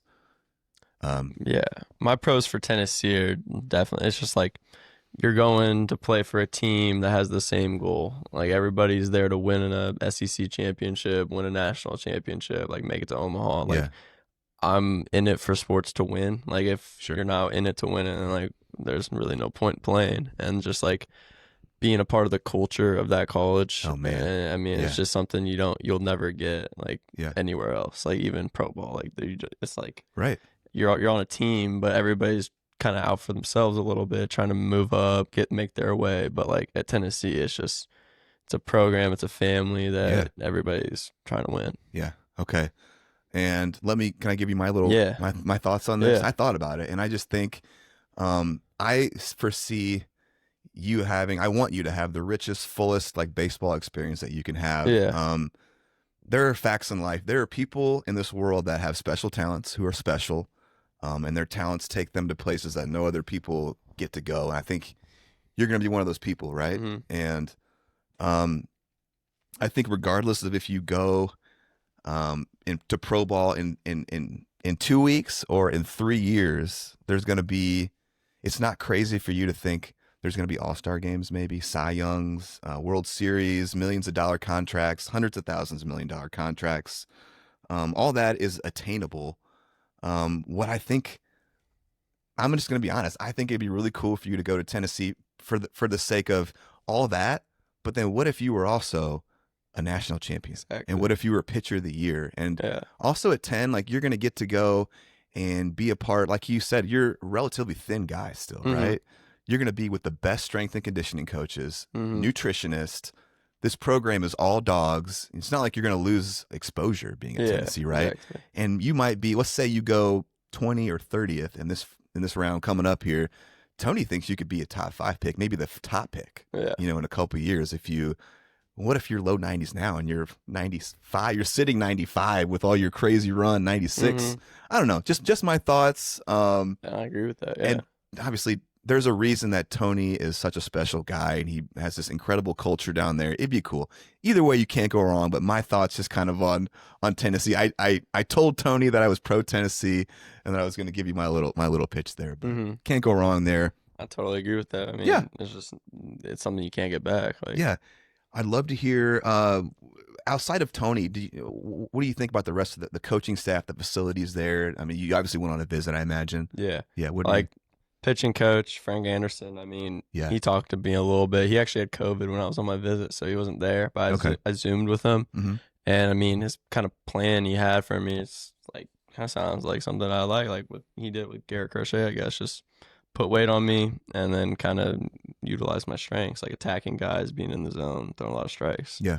And then just like the facilities, I mean, it's a SEC school. Like they have top notch everything. And then it's just like they got food anywhere you go. Right. Like, all I can eat. Really nice golf courses around. It's a big college town, but it's not a huge city. Like it's it's like a really great town to like go to college in. And then like just like they also put in like I think it was like $90 million into the stadium. So now the stadium's even bigger with more seats. Like Beautiful, it'll be even more fun to pitch there. Right. And I guess obviously going to pro ball and signing a $3 million contract would be awesome, right? Yeah. But then also I think about you're totally on your own mostly for your nutritional stuff. Yeah. Your strength and conditioning stuff is going to be on your own in the off season. It's going to be all on you and whatnot. And I don't know, just some of my thoughts. What are some of the pros though about if you went, let's just say you got everything you wanted, right organization, right money, right timing in this draft. What would be the pros of going now? I think the pros is baseball just being my job. Yeah. Like I can get right into it. 100% of my time focused on baseball and getting better. Yeah. That's just the main pro for that. Okay. I hear you. Okay, moving on. Tell me about how you got hooked up with Brett Huber at Maximize Pitching Labs, your relationship, kind of the trust between you guys. What kind of work do you guys do? How often are you in contact? This kind of stuff. Sorry, it's a lot of questions. We'll go through them. Yeah. So like kind of got in contact with him through GBA, like Gators baseball. Okay. And like a lot of the guys that go there go throw with him. Like they're in the same like building facility, like where they practice. Yeah. And just kind of got hooked up with that. Kind of started off as like the main group, like just like kind of like what is it, like gives like the same workouts to everybody really. Yeah. And then kind of worked my way up a little bit to kind of like the higher level, and then like the more like the better I got and the more like I talked to him, kind of our relationship grew. Yeah. And then he kind of is just, he's taught me a lot of stuff about pitching and work. Sure. And working out. Like he makes me like every single rep is like important. Like we really focus on every rep.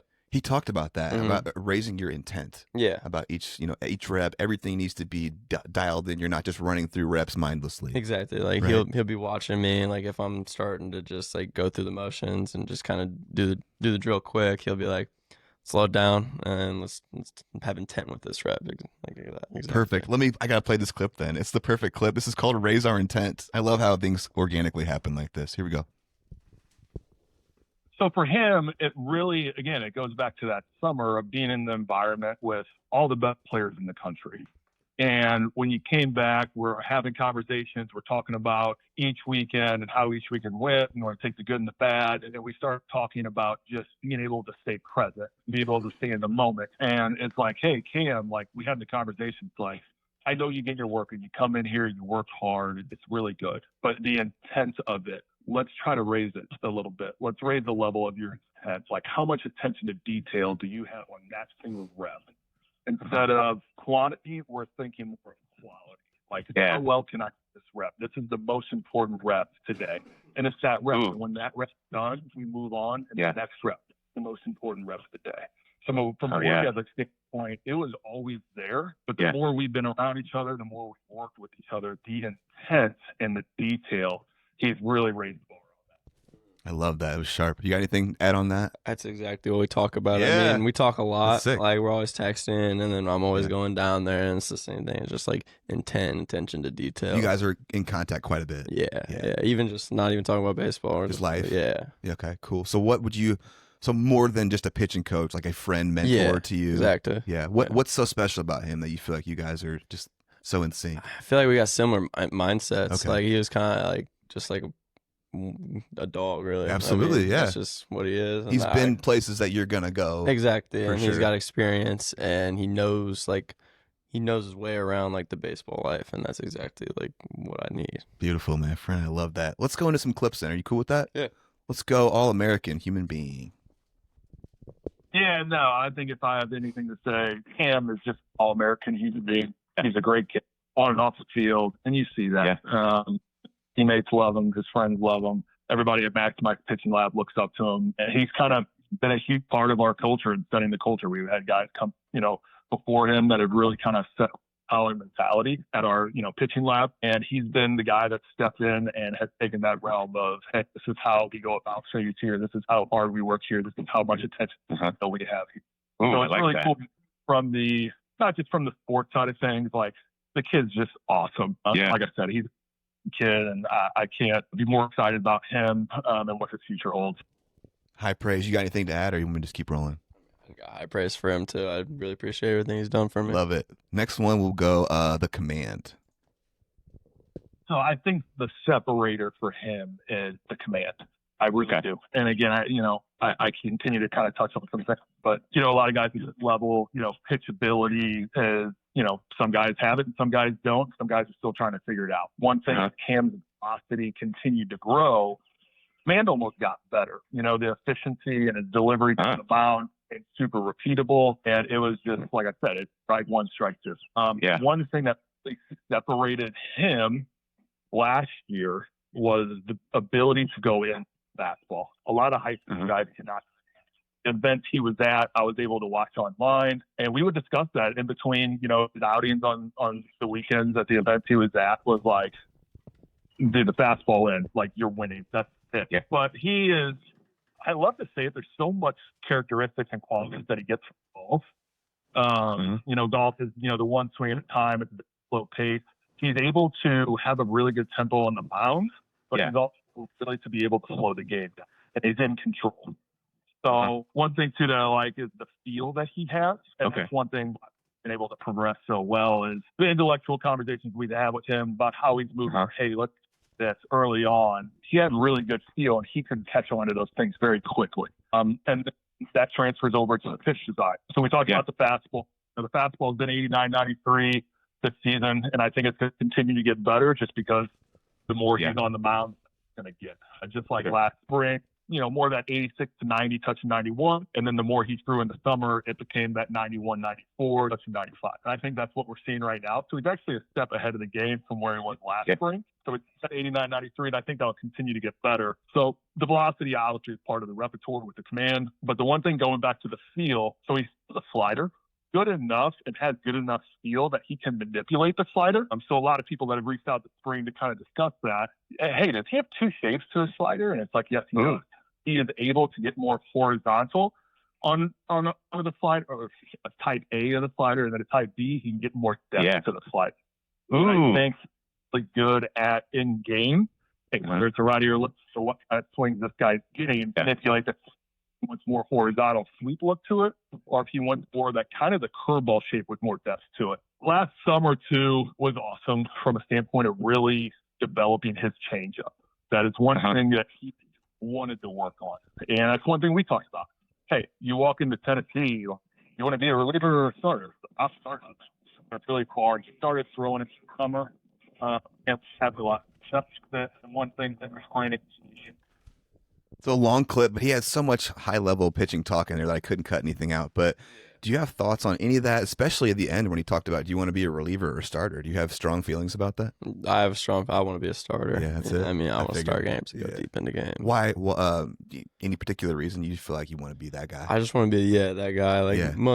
I guess there's really high-level talked about closers, but like a lot of the best pitchers ever are starters. And that's like what I want to be. Ooh, I'm with that. Ooh, one of the best pitchers ever. All right, here we go. Difficult decisions. Brett Huber. I know it's been probably a difficult decision of his to, not pitch part of his senior year, and there's parameters on when he could pitch. Were you a part of this decision making, or do you have thoughts on this or anything like that? Part of that small circle, and one person who has been just a huge part of this process is its head coach Casey at Chatham Glen. The baseball coach there. Casey understands the situation he's in. And for somebody like Cam, who, look, he's looked at and he's respected so highly just because of his ability at so many things. It was a grueling basketball season for him. A lot of his, when people talk about him, a lot of it is projectability. It's projectability. He's 6'6", he's 180 pounds. Be like when he's 6'6", 205 pounds. Yeah. He got basketball. We did. We all met. And it wasn't easy for Cam to hear this. It wasn't, because that is a kid who wants to be there for his teammates. That is a kid that you tell him, hey, we're going to have to, ramp you back up correctly. Basketball season went deep. You played every single minute. You played your heart out. Like, that makes sense. But you're in a place right now that health is at the top of our, somebody like this situation, and the body is going to continue to get physical, but it's in the physical place right now. Health is, the top priority for us. So the big thing was being able to get his back underneath him, back on him. Really, we kind of had to start over a little bit with getting the arm back in shape. Fascinating clip, and I want to sit on this for a little bit because that must have been. So for those of you that don't know, Cam essentially had to, or did not pitch for part of the season, maybe 2/3 of it. Essentially, the basketball season ran long. You guys went on this long run to state. That's kind of unexpected, right? So you're not doing the same amount of pitching workouts, throwing all these things to have your arm kind of like game ready, whatnot. And also there's all these crazy parameters too of like, hey, there's millions of dollars on the line. We're in Central Illinois, and this spring was pretty cold. Yeah, very cold. So it's like you want to put yourself in a position where you could get injured or it's cold out, and it's just a really hard thing to do. So I'd love to hear kind of your thoughts on how this went, and that must have been a difficult decision. Yeah, that's kind of exactly how it was. Like, with the position I'm in, I didn't want to go out there in the cold and be 85 to 88 and just not my best. Yeah, and just absolutely. like after not really throwing and like coming out of basketball season, I was probably in the same spot as everybody else was in the middle of winter. Like Yeah, I just was not in the right spot because Right. nobody else played basketball that's in my position. Right. And just it was tough not being able to throw Sure. and just not being where I was in the end of the summer. Sure. But like I just trusted the process Yeah. and trusted what everybody was telling me to do. Yeah. And, I mean, it worked out. I Yeah, got ramps back up, and now you're back into that zone of where you like to be. yeah. velo-wise I and was stuff. I was really close at the end of the season to being back to the Right. 91 and 95. Right, feeling good Yeah. for sure. Okay, cool. Next one, let's go. Oh, this is awesome. The Tony V story. Huh. Here we go.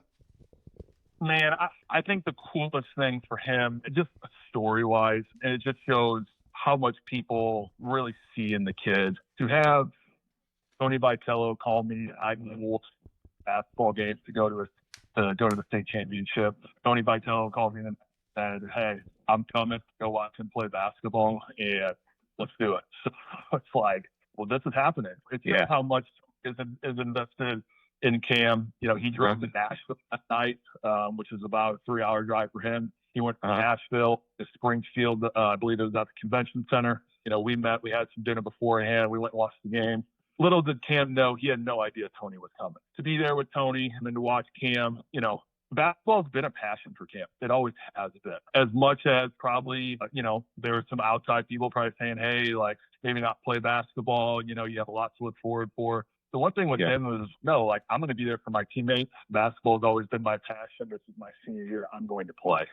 That was awesome for him to do. But the coolest part was watching him score three-pointers, you know, in the last 2 minutes of the game against Triad with his head coach at the game. And then afterwards, he sees Tony, and he's got, like, the brightest smile on his face. Like, oh, that's so cool.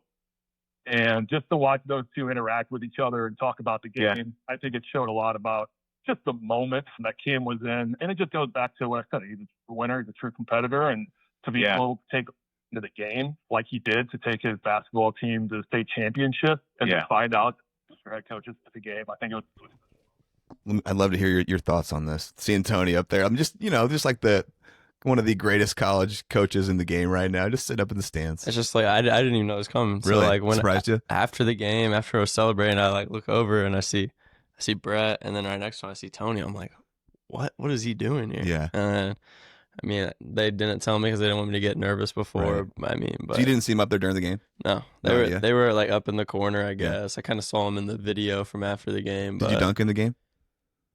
No, I didn't. I was shooting well that game though. Okay. So something else. And what a cool nod from Tony, because I know how much goes into being a Division I coach of his magnitude, having to travel around and invest. You know, you only have so much time, right? Seriously. So for him to be like, all right, I'm driving up to watch this dude play basketball. Yeah, is like such he drove up, and then they had a game the next day. Wow. I think they had a game the next day somewhere, and then so he just right after the game got over, I think he just drove back. Like, I mean, it's crazy what he does. I think that dude really wants to see you in full orange. Yeah, he does. Yeah, my man. I do too. Me too. All right, let's go. Mental makeup, awesome. Oops. Mental makeup, awesome. Tell me about his mental makeup. You know, it's awesome because when you get to know Cam more, he's got a really small circle. And for somebody to be in the position that he's in, that's what you need the people in that circle that you're close, your family, myself, some of our other performance coaches, his management. So he keeps his circle small. But one thing that I love about him is that when he's off the field, he is who he is. As I always like to joke with people, he's as cool as the other side of the pillow as Stuart Scott. He's going to stay between the mustard and mayonnaise, and that's who he is. Very calm. He's humble, but he's a very relaxed guy. But that's what you love about him. He's a great kid off the field. But when he either passes the chalk or the line on the basketball court, if he gets out of links, like there's something about him that is truly special. Like there's a foot that switches, and he becomes that competitive athlete that, like I said, he's just a true winner, and he's going to go out there and he's going to dominate a game. High praise. What do you say? Between the mustard and the mayonnaise. I like that. I never heard that one before. Me neither. You got anything? I mean, I just like to separate sports and myself. I Yeah. mean, I'm obviously gonna go out and be a competitor, Yeah. but then off the court, I'm me. So. You do have a relaxed energy about you here. I'm feeling it. Here we go. No secrets. But what did you think you were getting when you first got eyes on him and got a feel for what he was as a pitcher? Social media these days is you can find anybody and who they are and what they've been doing. There are no secrets. There is no secret, and especially with baseball and they call it X these days, but Twitter. Yeah. I hopped on there and typed his name in and searched because the organization at GBA said, hey, this kid has a chance to be pretty special. And when you see a 6'5" athlete with long loose limbs that has a lot of ceiling left, worked, so you see that, and then you kind of get a little bit of the backstory. Hey, this kid can really play golf.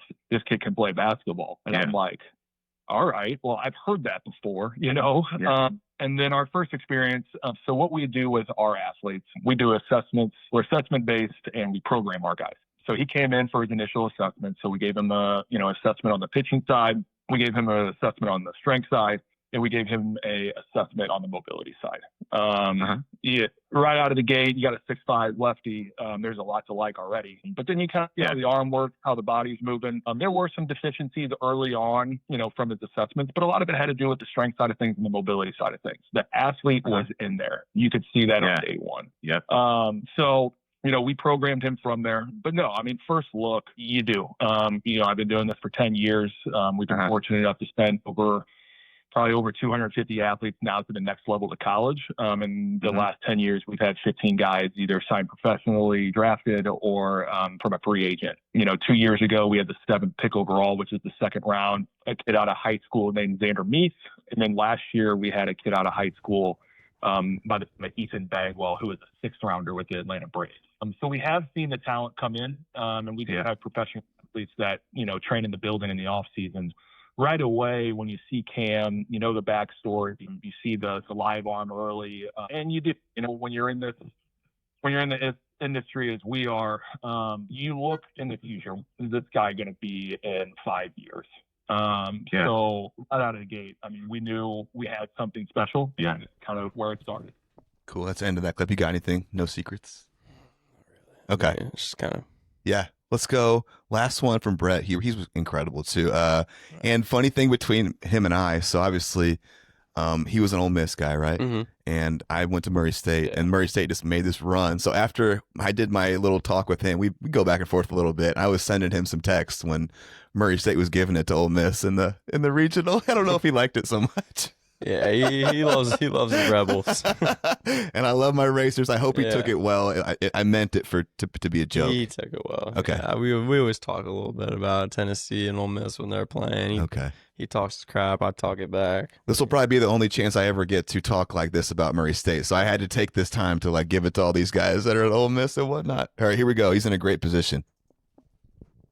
Well, he's in a great position.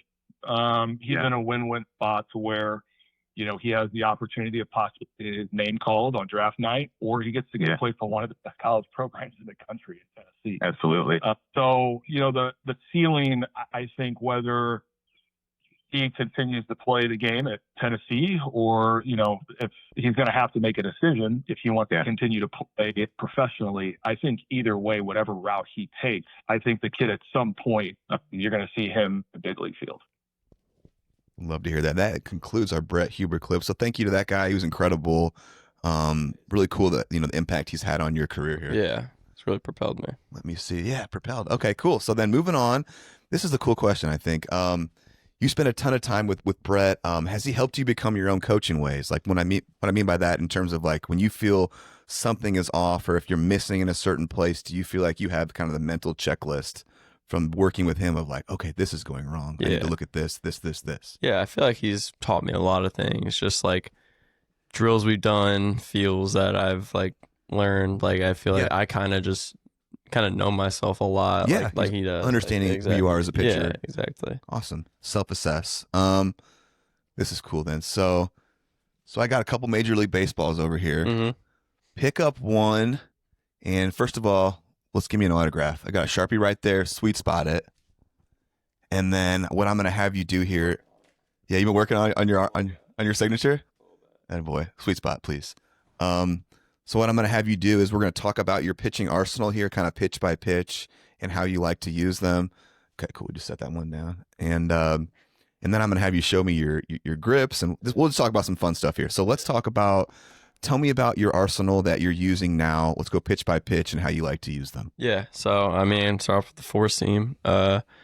Only throw a 4-seam, no 2-seam. I feel No like 2-seam. No 2-seam. Because you get enough moving on your forks. Yeah. I mean, I've tried it. It's just the same, so I might as well just keep the 4-seam. More velo on it? Yeah. Okay. And I mean, I think it's my best pitch. I can kind of throw it anywhere. You run it in and out a lot, right? Yeah. Yeah. So, I mean, in and out, up and down. I feel like wherever I think I'm going to throw it, I can throw it there. What kind of consistent action are you getting on it, movement-wise? Or is it consistent, or is it? Yeah, it's pretty consistent. It's usually the same. Like, I mean, I think it's like 18 to 20 inches of run every time. Arm side? Arm side, yeah. Yeah. Yeah. Okay. Sometimes when I go inside, I think it cuts a little bit sometimes. Like, Okay. I just like kind of drag it across on accident. It'll cut inside a little bit. Okay. And then what can you show your grip to the camera?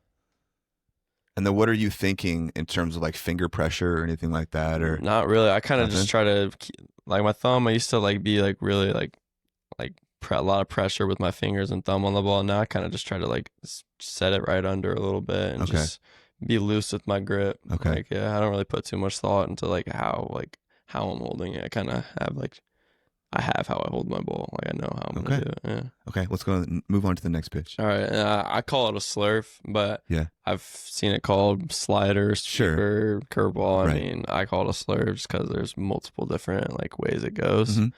And I mean, I got this grip freshman year from the freshman coach at Glenwood, and it's just like think about ripping it off. Who's Siebert. Okay, yeah, yeah. And I just like think about ripping it off the middle finger.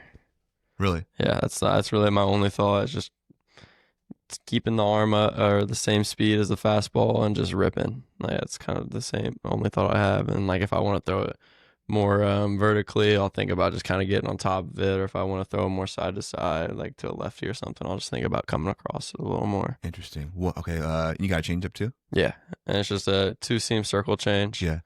And it's just, I kind of always had the 2-seam, but this year I moved my fingers from the left side of the seam over to the right side. Why? I feel like got a little bit more movement, a lot more accuracy. The diving down arm side? Yeah, it kind of change up this year kind of got pretty good. Like it kind of started to develop a lot this year. Right. And I just started throwing it more consistently. What are you looking towards out pitch if you're trying to punch someone? Either high fastball or low slurf. Yeah. Low and right slurf. Yeah. Okay. There was an interview the other day you did where you talked about like some guys that you try to emulate, and I thought it was funny that you named Craig Kimbrell as someone that you like kind of in some ways, because you're like 6'5" lefty, and he's like a 5'10" righty, little fire hydrant. But it's similar stuff. That's what I'm saying. That's what it is. It's like I said, Max Fried with like build and like kind of delivery. Chris Sale too. Chris Sale, obviously, a lot of people say Chris Sale when they talk about you. Yeah, but similarities. it's just like the arsenal is similar with Craig Kimbrell. Yeah, let me ask you this, and I mean, either if you go to 10 or pro ball, everyone's repertoire changes over time. Yeah, are there any pitches that you think would be cool to learn, or would you like to add at some point? Oh, for sure. I mean, I kind of talked about it with Brett a little bit, and with my interviews with pro teams, it's just like, I want to add like a sinker and a cutter too to play off my fastball and change up. Yeah. Tell me this though. Build your dream arsenal. Like if you major league guys, you love their like a certain pitch. What would you, if you could pick like 5 pitches? Like this guy's this. This guy's this. I mean, I've always been a Chapman fan. I'll say his fastball. I mean, there's really not a better fastball. Yeah. I mean, Kershaw's like slider and curveball. I mean, those it's just like they're gross. Sure. And then like I want to add like a Emmanuel Classe's like I think it's his cutter. Yeah. I think he's got a really good one. Sure. And then Zach Wheeler's sinker. Okay. Yeah. That'd be sick. Yeah. Adding those things in would be nice. Have you messed around with the sinker or any at all, or I haven't really? I mean, I kind of tried to play catch it over the winter, but I didn't really have like a feel or a thought about it. I just like would try like what I thought would work, but I mean, never really got into it. Let me ask you this. This is kind of a hard question too. So sometimes I write these questions and then later I'm like, that's a hard question to answer, but that's somehow how it goes. But Yeah. what do you think your ceiling is? I already said earlier, it's not. I don't think it's crazy at all to think that you could be an upper 90s guy, touching Hundy. If you gain 25 pounds and strength and all this stuff, what do you have any thoughts on what your ceiling could be? I kind of agree with that. I Yeah. mean, I feel like once I put on my weight and just be in the weight room for a year or two, Yeah. like a couple of years, like I feel like I can be the mid upper 90s touching 100. What's your experience already with weight room stuff? I'm pretty new to it. Like I kind of Yeah. started like last year, Right. just getting into it. Like Right. it's kind of like full body workouts and Yeah. then like plyometrics and speed day Right. too with that. So it's not crazy at all to think that if you really started hitting some Yeah. real iron and stuff, Yeah, like man, once I get in the college more and pro horsepower? weight room, then I'll actually like, woo, start to get. if you're already like low 90s with like minimal, weight room stuff and you're still young and thin, that is just, man, Yeah. I think the future is bright for you, my friend. Mm-hmm. Do you have some goals for your career, long and short term, that are just, that jump out? Or I mean, I want to have a long MLB career. I mean, I just want to play as long as I can. Yeah. Collect a lot of accolades, like All-Stars, Cy Young, like you said. I mean, I just want to do the most I can and play for a long time. Sure. Strength and conditioning wise, have you been, are you working with someone, or how's that? It's kind of with MPL. Like they Okay. have like a strength coach with them. Right. I figured they wouldn't be steering you in the wrong direction or anything like that. Yeah, and that's just like that's kind of what I do. I do what are the workouts he gives me, and that like we have an app that we use for everything. It Okay. gives me like my drills for the day, the plyos I'm gonna do, Sure. like what type of throwing I'm gonna do that day, and then it's also got like the lifting in there. Okay. That's it. Let's move on to our Casey Yeah. clips. And I know him as Crook. Do you guys call him that, or does anyone know him as that? No, Nah, I this is didn't just even know. my That's era. the first time I've heard that. You never heard that? Uh-uh. Okay. That's a special story too. Really? Oh yeah. I don't know if you'll ever get the actual story, but the Crookster, I grew up with this guy, playing against him. I said Yeah.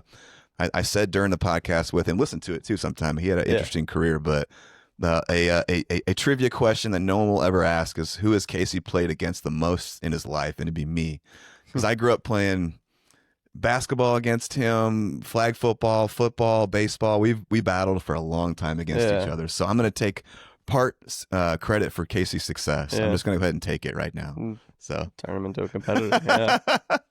No, love that guy. Casey is awesome. I think anyone would be lucky to play for a former pro. The Erickson baseball family is so well known. Like everyone in the family's played pro baseball.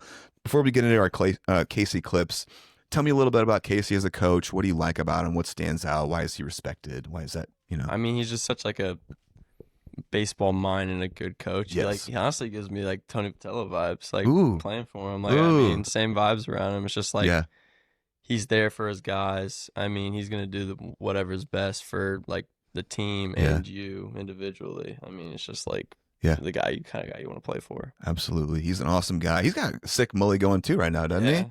You got your coach rocking a mully too? Yeah. Man, he was an absolute dog on the mound back in the day too. I hope you guys respect him. Isn't his arm's kind of shredded now, isn't it? Yeah, it's kind of hard to hit BP off him. I mean, it's over the top. You can't see the ball until it's like right out of his hand. He's got to throw it funny now because his shoulder's it's like messed right, up. It's like right over the top. He's got to throw it up here because he was really kind of a low slot back in the day. He had a ton of movement and whatnot. Yeah. So I hope he gets that fixed someday. Yeah. Right? I mean, He said he's too busy to do He it. shreds people in BP, so I Does don't he even still? know if he needs to fix it. Okay, man. Love that guy. Let's get into some Crook clips here. Yeah. Casey, I'll try to say Casey, but I just know him as Crook. All right. It's a great nickname, dude. It's a great nickname. And now a few words from our sponsors.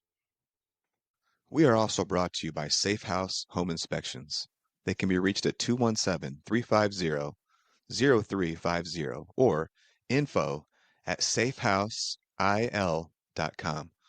And of course, I'm talking about Dave and Jim House. Dave being the Lanphier head baseball coach. I played ball with him for the Springfield Pride, played against him growing up. He's an outstanding guy. Dave and Jim his dad have over 30 years of experience between them. They offer home inspections, termite inspections, radon testing, septic inspections, water quality tests, pre-sale home inspections. And there's also $25 off for new customers. If you have any need for any of these services, Dave House with Safe House Home Inspections is who you need to go see. We appreciate you guys. Thank you. We are also brought to you by Nate Guernsey with the Real Estate Group. Get a hold of him for all your real estate needs. You can reach him at 217-691-6853. We've mentioned his name multiple times on the podcast. He was a member of the famous Springfield Statesmen. This guy was an absolute sharpshooter with swag for Southeast back in the day. I can remember watching him play the city and really liking his flavor and the way he did things. So go see Nate Guernsey with the Real Estate Group. Again, 217-691-6853. Love this guy. We appreciate you, Nate. We are also brought to you by Sheehan and Sheehan Lawyers, located at 1215 South 4th Street, Suite A.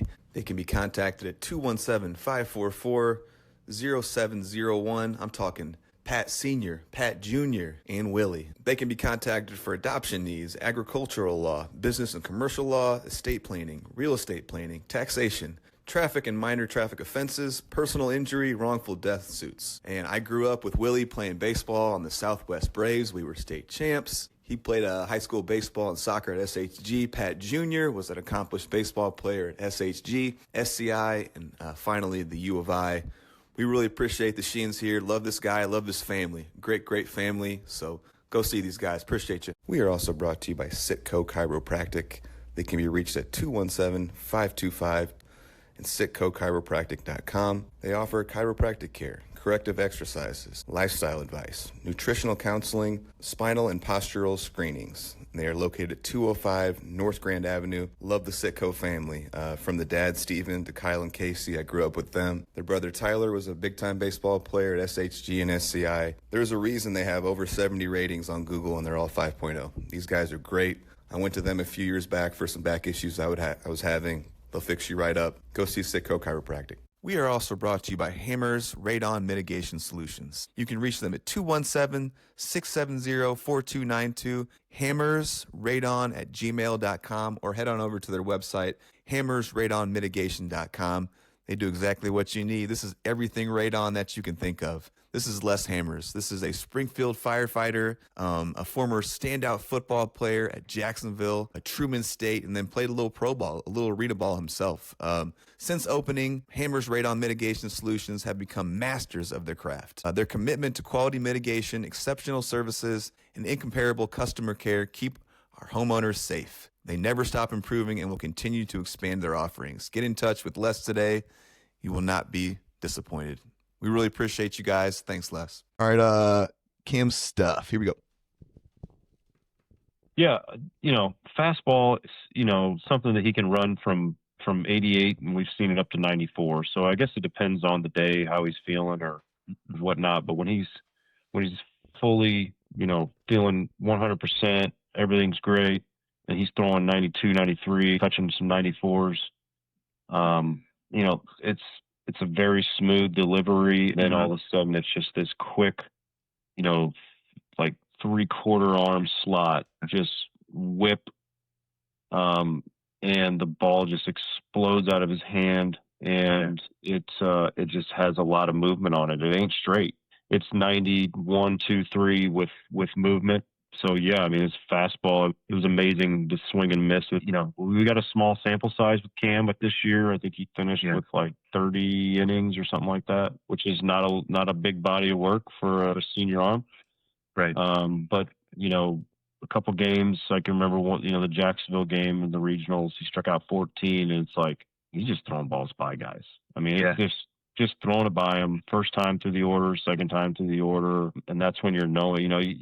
You see that and you're like, dude, what does it look like in the box? And I've stood close. I've got in there close, but I don't get too close. But I could see why it'd be so hard to hit. Yeah. So his breaking ball has changed over the last, year.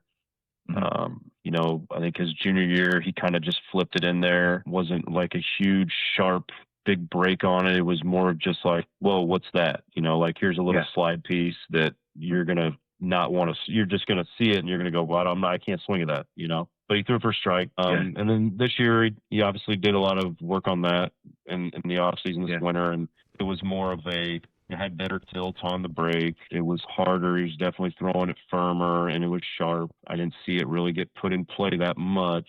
So it's definitely a tough pitch to pick up. And when you're throwing low 90s from the left side at 6'6", and then here comes a nasty breaking ball. It's like I don't know what I'm supposed to do with that. I don't know what I'm supposed to do with that. That was a cool clip by Crook, and more stuff of kind of what we've heard. But an interesting thought that came to mind is Casey was known for throwing inside in high school too. Really? Oh yeah, he was a dog, and like he would stare at you afterwards, like look at you, like what are you gonna do about it, buddy? Yeah, he's that type of guy. Run it up in your He like gave off the same vibes as me. Like he kind of agreed with like my thought process and stuff. I was wondering, did you guys ever have a conversation about throwing inside, or that was just something you came up? Okay, yeah, that makes sense then, because Casey was an absolute dog. He was a baseball dude by every means. Okay, Crook, how he handled it. He handled it well. It didn't seem to really bother him.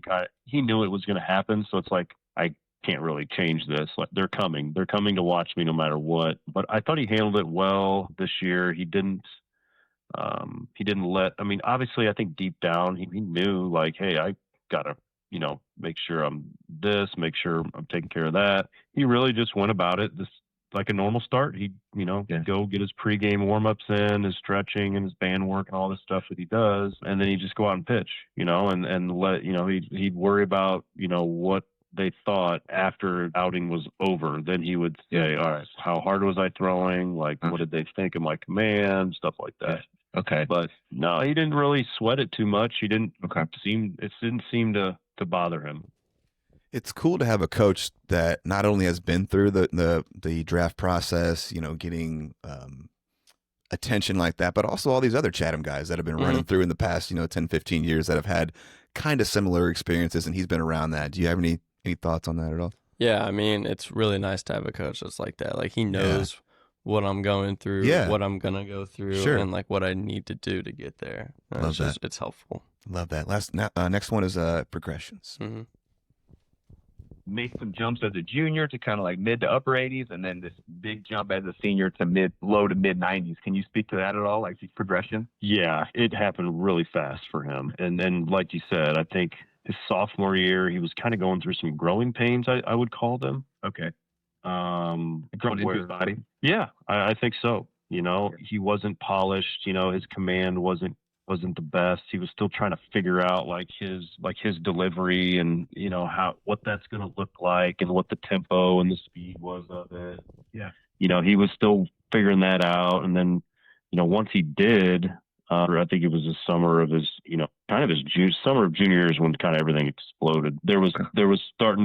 Things were starting to build up his junior year, and you're like, oh, this kid made a huge jump from sophomore to junior year. Like, what's going to happen next year? But he's definitely, I would classify him as somewhat of a late bloomer, Yeah, we spoke about this a little bit, like this jump from being like kind of relatively unknown to overnight. You're golfing in South Carolina's getting a hold of you. So it's crazy.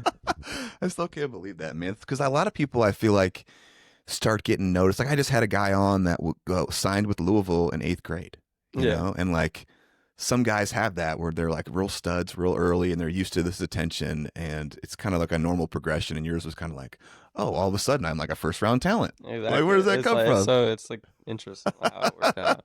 Yeah, and that's kind of cool too, because you didn't like grow up like thinking I am the best, like nobody can mess with me, So that speaks to their being humble roots for you. Yeah, no, I kind of grew up wondering what I'm going to do in college. Like, right. What sport I'm going to play. Yeah. And baseball took over. Yeah. It's just organically kind of happened. I love that dude. Let's go his offensive talents. I certainly think if he set his mind to that at a younger age and that was his goal, definitely has the ability to achieve that. There's no doubt. I mean, especially defensively. I mean, like I said, hitting was always secondary for him because he was all about pitching once he figured out like, hey man, I got a shot, like this is my ticket. Yeah. Well, hitting was secondary. He doesn't train like a hitter. He trains like a pitcher. But the effortless, the way he tracks a ball down in the outfield, and I mean, all of us coaches that have watched him for the last 4 months this spring, we're baseball guys. We're watching, Major League Baseball at night when we get home. Right. I'm telling you, man, he could play center field in the big leagues right now. There's no doubt in my mind as far as just defensively. It's that good. That's a pretty big statement. Seriously. Cool to hear, right? I said that. Yeah, right?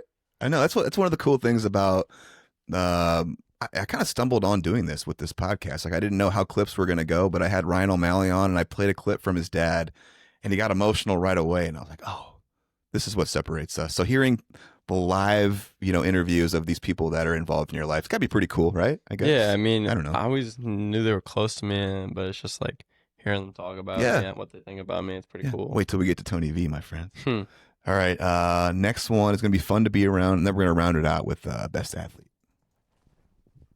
Well, Cam's fun to be around. He has a goofy personality. He's easy to talk to. You can get into other topics besides sports with him and have good conversations. But as a person, Cam's he's a tough kid. He's a competitive kid. He likes to compete and he likes to show what he's got. And what he's got is really impressive. Whether he's on a golf course or he's dunking on somebody in basketball or on the baseball field, but the kid can do it all, but he's a good teammate, man. I mean, the players all get along with him. He's a leader in his own way, but overall, the kid's got a great personality. He's very easy to get along to, very easy to root for. As long as you're on his team, he's probably easy to root against when he's, not wearing your colors. You got anything on that? Yeah, I mean, definitely don't get along with other players or other teams, but if you're on my team, you're gonna be my guy. So you're not trying to dap up other players from other teams before games and stuff? Nah, even if they're my friend, it's just... Once you're on the field, it's different? Yeah. Oh, that's kind of an old school mentality. I love that. I mean, if you're playing against them, you got to beat them. Hey, that's the only goal. He ain't lying. All right, last one, the best athlete I've ever been around, which is quite the thing to say.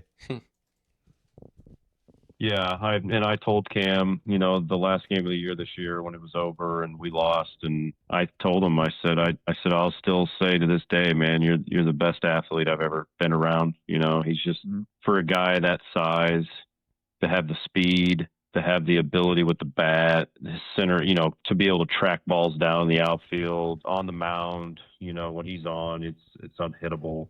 And then, like I said, basketball and golf. I mean, he's tearing it up on the basketball court. He pretty much can do whatever he wants. Yeah. Left-handed off the dribble, going to the rack, no problem. He's got great hang time. He hangs up there and, until he gets fouled and then finishes it with an and one. He can shoot. He's just got a lot of ability and he's super talented. And he's just one of those freak athletes that you hear about, you're like, this kid's a freak. And that's Cam. For his size to be as fast as he is really wild to me. It's so fun to watch him bust down the line, swipe a bag, or track a ball with ease in the gap. Just so easy to get to. What you got? Anything? I mean, cool. I really respect how he thinks about me. He told me that, and I was like, man, it's definitely played with a lot of good athletes. And oh my gosh! Yeah, I mean, the amount of athletes that he's seen, and way before your time, but his older brother is probably the overall best CS8 athlete ever, Corey. Yeah. I mean, he was an absolute man. I mean, every sport, incredible athlete. So for him to put you in that air is pretty special. Yeah, it's cool to hear. Cool. Yeah, cool, man. So that kind of takes us through our KC stuff here, our Crook stuff. So appreciate that guy. He's incredible. We're going to be moving on here a little bit. Let's talk about your senior year here. You absolutely mashed. Lights out pitching at the end. What stands out? What do you feel like are going to be some memories from this time? I mean, whole senior year, just like baseball season. Let's just do baseball. Yeah. Feel like the home runs I hit this year will stand out a lot. Yeah. I mean, this is the first year I've actually hit home runs. Like I had my first one in high school this year. Really? Yeah. First one? Yeah. I didn't realize that. Yeah. Interesting. And I mean that being late to start pitching, that'll stand out, just like not having the full season. Right. And then, but also once I'm coming out, I didn't give up a run until like the last game, the sectional game. So I mean, I threw well, and that'll stand out too. All right. So we got through. Well, Mark to edit that out. We got through some of your senior year here. I saw multiple times that you talked about you're not a big metrics guy. Like people have asked you, obviously the game these days is so data driven and whatnot, but you're not a metrics guy. You're more of a feel guy. Can you speak to that? Yeah, I just never I would want to use it and learn about it. I just never have got the opportunity to really dive into what everything means. Yeah. I don't Like, I don't know what all like the spin and vertical break and all that stuff. Like, I don't know what good numbers are. I Right. mean, I've been told I have good numbers, but Yeah. like I don't really know what all Right. that You're not like entails. obsessing over Yeah, like I don't axis like if and all I'm this like stuff. if I'm in a bullpen, I'm not staring at the track, man, or Right. like trying to get the right spin efficiency and all Yeah. that. Like, I mean, it's just like what feels and looks right for me. I imagine either level you go to next, there's going to be more yeah. emphasis on the data. You're open to Oh, I'm totally open interpreting to, it, yeah, using yeah. it, Like, and I whatnot. want to learn about it. I'm Sure. excited to, but I just haven't had the opportunity to learn about it yet. Okay. I already asked you this, but when did you realize pro ball was a reality? Did you kind of say your junior year when that thing kind of popped Kind of off? like or? pro ball kind of during this summer before my senior year. Okay. Like doing all the showcases and Yeah. stuff, like actually going out there and not giving up hits or runs to the Yeah. best players in the country. That's kind of when I realized I was part of that like upper tier Do you remember like the first time like an actual pro scout like contacted you and you were like, oh wow, this is different, or were you already kind of prepared for it with like all the D1 schools calling? Actually, funny story. I had a pro scout texting me my junior year, but I didn't know it was a scout. Like, I just thought it was some like guy who does like video and stuff. Oh, like, really? Texting me as a Red Sox scout, and I was like, I kept texting. He's like, ask when my games were and stuff, and I'll tell him. I was like wondering why he wants to know when my games are and stuff, Yeah. and then I figured out he was a scout. Really? Like after the season, I was like, oh, probably should have known that. But and then like I kind of started talking to like scouts just like throughout the summer a little bit. Just start texting me, Yeah. just like letting them know who they are, like the area scouts and stuff. Cool.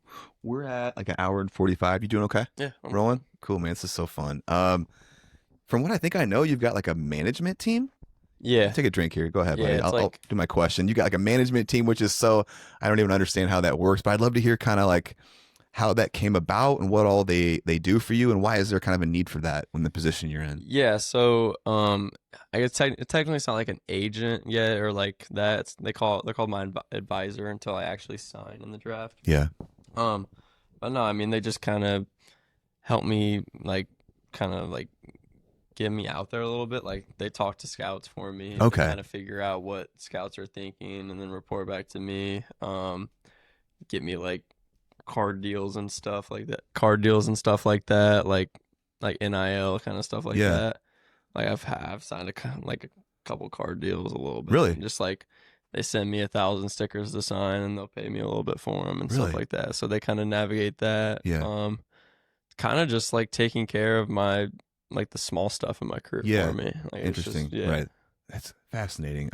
It's actually really nice. Like they do a lot of stuff. Beautiful. for Yeah, me. you don't have to deal with all the little details. Like your Exactly. parents aren't having to like try to figure these kind of Exactly. things Like out. if I have a question about something, they've done it enough. They know the exact answer Right. and like what I need to do. Beautiful. Okay. Yeah. And that kind of goes into like you guys are living this one-of-one experience that most Yeah. people wouldn't understand. Like what high school seniors need to have a management team, you know? Yeah, Like, that's crazy. all my friends thought Like, it was what? so weird. They're like, "Why do you an agent? Like, why do you need that?" No, I love it, dude. Yeah. And I have to ask you this. I know this is probably an uncomfortable question, but you're gonna get drafted here. We don't know where, and even if it's first round, second round, obviously teams have so much money to spend. You can Mhm. still get first round money as a second round pick. How Mhm. much they value, whatnot. Is there a number that you guys have in your head? In terms of what would be worth your while, pro ball wise, anything like that. Yeah, I mean, that's how it's going to be. Like, it's not really determined on the round for me. It's Yeah. more about the signing, like the signing Value. bonus, like the number. Yeah. I mean, I haven't talked to my like advisor and parents yet about it, but it's going to be a good number because Tennessee offers a lot more than just like NIL. Like, you kind of have to factor in like education, experiences, Yeah, like of course. the free food you get there, the travel, like Yes. all that. Oh, and yeah. like, I mean, it's going to have to be a good number to pull me out of Tennessee. Yeah, for sure. I'd love to hear about the recruiting process that you went through, all the schools. You obviously initially signed with South Carolina, so I'd Mhm. love to kind of hear how that went for you. Yeah, so I mean, I just kind of had all those schools start texting me after that showcase, and then kind of like a little bit more into the fall and stuff, I threw a bullpen, and Frank Anderson, Tennessee's pitching coach, came and watched, and Mississippi State's head coach, Lamanis, he Mhm. came and watched that. And after that bullpen, I scheduled 3 visits. The first one was South Carolina. Second one was, I think, Tennessee, and then the third one was Mississippi State. But you didn't go on those, right? No, I signed on the went spot? to South Carolina. Fell in love with it? I fell in love with it. It was like first big SEC school. Right, you're like, oh my gosh, this is incredible. I was like, yeah, this is insane. Yeah. The area was like absurd. Like, Columbia is so nice. Like, Yeah. it's such a great college town, Right. like area to be in. And I did that. I really liked the coaches there too. Like, Yeah. seemed like great guys. And then they got, Did you commit while you were there? yeah, You're like, I'm in. I offered me a scholarship in the office, and then Breaking Tony V's heart. yeah, I actually felt bad. You didn't give him a chance. Yeah, that's what I'm saying. I felt bad like canceling the visit. I was like, It all worked out though. yeah, seriously, Yeah. it all worked out in the end. And then I think their coaches got released or something in the middle of the season, maybe middle of the baseball season. And then so I was like, I mean, Obviously total different for you. exactly. after One of that, the right? main reasons I committed was because of the coaches. So, Right. like, I'm just gonna step back and see my options. And then I had a bunch of schools. Like, once the word kind of got out, You had decommitted. yeah, and I kind of just started like I only wanted to talk to Tennessee and Mississippi State, but I had a bunch of schools like contacting me and my pitching coach and stuff. So I just have to tell them like, yeah, sorry, I'm not interested really. Yeah. So it was just those two? yeah. I just kind essentially? of kept in between those two, just Yeah. talked to only them, and then I went on my visits in the fall. And my first one was Mississippi State. I mean, I fell in love with it. Oh like, man, what an atmosphere. like seriously, Jeez, that like, field that field is so unique, nice, man. so nice. Wow. Yeah. And it's just I got to like- play there a few times. Yeah, Crazy. and I really like their pitching coach, Yeah. Justin Parker. He Mhm. just he just knows a lot about pitching and Sure. his philosophies Yeah. and stuff. And I honestly, I wanted to commit there too. Like, Really? I mean, I was just like, I felt like that was a place for me. They're all crazy impressive exactly. programs, Yeah, like right? whenever they obviously when you're on the visits, they impress you a lot. Yes. But and then I was like, yeah, I'm not gonna do this again. I'm gonna step back and wait to see. Good for you. There's 'cause- growth there. Yeah, because Tennessee's. I mean, I knew it was gonna Tennessee. be sick. Yeah, Like, it's yeah, Tennessee. Come on. they just won. They just won the Yeah, Natty. exactly. Come on. Yeah. And I went there, and How was that I mean, visit? I was just even more blown away. Even more? Yeah, like Yeah. we went there for a dark mode game, football game. That I mean, the atmosphere there just for a football game was Nuts. electric. Yeah. Like just the town, like all the restaurants and food we had, like the golf facility, and especially like the baseball facility, and the like vibe I got from the team and the coaches is just there's nothing like it. So then did you commit there, or did you wait to come home and be like, I had to talked it over, or how does that work? actually I did commit there. Yeah. Really? Yeah, I was up in the office and I was like, this is what I'm doing. This is it? I didn't tell. I don't think Vitello was the first one I told. I told my parents, and I walked down to the field. They had like a camp going on, and I told one of like the assistant coaches that I was like, I'm a volunteer, and he literally picked me up and like hugged, and like in the air and hugged me. I bet all the Yes! I bet all the campers wondered what was going on, but it was funny. And then like Do you remember telling Tony like how'd that go, or do you I honestly don't. remember that? I mean, I think it was Okay. just kind of like, I mean, let's go. Like, Yeah, let's he go. was excited. I Yeah. was really excited, but I mean, it was really cool. Tennessee. So that was that in the fall, you said? Mm-hmm. Okay, so committed. So that's nice to have that done with. You don't have to worry Yeah, about yeah. I school wanted still to, yeah, bothering that's what I'm saying. you I wanted and- to be done with Yeah. like the process of that. that wrapped up. Okay. Well, then let's go to some Tony V clips. Yeah. Is that cool? Yeah. So I've got video. We're only going to play audio here, but when I put this out, I will splice in his video and Yeah. whatnot. Like I said, it was an absolute honor for me to talk to him. Like I said, this dude's aura jumped out at me across the computer screen. It's full orange. He's a special guy. There's a reason that Tennessee is so good, right? Oh, yeah. You know? All right, let's start off with recruiting camp. How did that take place? How did that take place? Yeah, That a lot story. of it stems from a relationship with Brett Huber. Brett was a closer at Mississippi and has the Yeah. record there for the Rebels, I believe, still Right. in saves. And we were talking out in the outfield about how I recruited him when I was at University of Missouri, just a little bit. But Yeah. he went south to the warm weather and had a great career. And so we've kept in touch since then. And he trains a lot of phenomenal athletes. And Yeah. we're not the only school that knows that's where you look for some guys. Yeah. So fortunately, at a young age, we were able to recruit Cam a little bit, but he actually committed to South Carolina. Right. And then there was a coaching change and things opened back up. And that was one of the happier days around our office here in Knoxville. So you made sure to hop on that quickly? What you got? Anything? Cool to hear. I felt bad whenever I had to cancel my stuff for my visits, but yeah, I mean, it all works out in the end. So it all works out. Let's go next one. Tony V, get his ear. Yeah, I think he was smart about kind of taking his time and figuring out how he wanted to navigate that new coaching situation. But eventually we were able to get his ear again. And I think there was a good relationship there before. It just, he had kind of some history with that group at South Carolina and the program in general. But we were creating our own history here, kind of parallel to what he was doing, becoming a lean kid that's from a smaller town or smaller city. He was starting to make a name for himself, and we were kind of trying to do the same thing at the same time. And as George Costanza said, worlds collided. That's great. You got anything? Yeah, I mean, I'm glad worlds collided. So. Worlds collided, yeah. And the funny thing from this, there's the Old Boy Outfitters hat sitting next to you. Tony was wearing an Old Boys Outfitters hat during this, and that's kind of how the sponsorship happened. I ended up reaching out to them, and like, I'm a little bit of a hustler, so we figured it out. But let me just say, man, Vol Orange looks good on you, dude. All right, next one. He's a winner. Here we go. Why is Cam the type of player that you guys want at Tennessee? He's a winner. He is a winner in everything he does. And I had the good fortune of seeing it on the basketball court this winter. I know it took a little bit away from his baseball this spring, or at least slowed his start a little bit. But I don't think he'll regret it. Not for a million years. It was a memorable season. You could tell it was a close team, and he's a good player. And then by now, anyone that's heard his name, probably I should say, knows how good of a golfer he is. And a lot of that is he's got a good skill set. He's got athletic movements, but you only need to be around him for about 5 minutes and realize he's kind of got those things that winners have.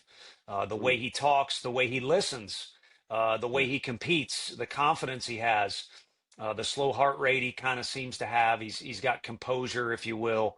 So overall, he's a winner. Everybody loves a left-handed pitcher that throws 90. But not every left-handed pitcher that throws 90 is a winner. Tony V, throwing it down. Seriously, some nice words from him. Man, that guy is electric. Yeah, that was so cool to hear. He's a winner. He went through it deeply. You got anything, or keep moving? We can keep moving. Okay, cool. These are so cool. Tony's incredible. Yeah, it's insane. This guy's special. I know. I've had so many people after I put out a few Tony reels. You know, and people are texting me like, "How do you know Tony?" Like, "How did you get a hold of Tony?" And like, it's. The last year has been kind of nuts on this podcast, going from being like kind of locally, like a fun thing for me to do, to kind of exploding. And like now I'm really talking to some like very high level people, and they're trusting me. And anyway, thank you for putting me in touch with Tony. This was awesome. I mean, this is really fun. Yeah. For sure, dude. All right, here we go. Presence. What attributes do you look for outside of the obvious tools that you can play, at a Tennessee SEC school? Yeah, I think presence is a vague term, but it's one that you could put a lot of things. People call them intangibles, character, what kind of teammate are you, or what kind of competitor. I think they fall under the umbrella of presence. And when you're thrown into some of the competitive environments that he was thrown into, because he got good enough, he got invited to all these fancy tournaments and showcases, and he handled himself quite well. And that's, again, kind of falls under that blanket of presence. And I'll even date back to the origin of us knowing about him. When you're at a facility, one of the things I like about these indoor facilities that now Midwest kids, Wisconsin kids can get really good at baseball because of the facilities that are provided in cold weather areas, is you're now in an environment where you're real close with a bunch of other good players. You're kind of swimming with the sharks, and you either compete and kind of do what you got to do to survive being a part of that group, or you don't fit in if you don't work hard enough, or quite frankly, if you're not good enough.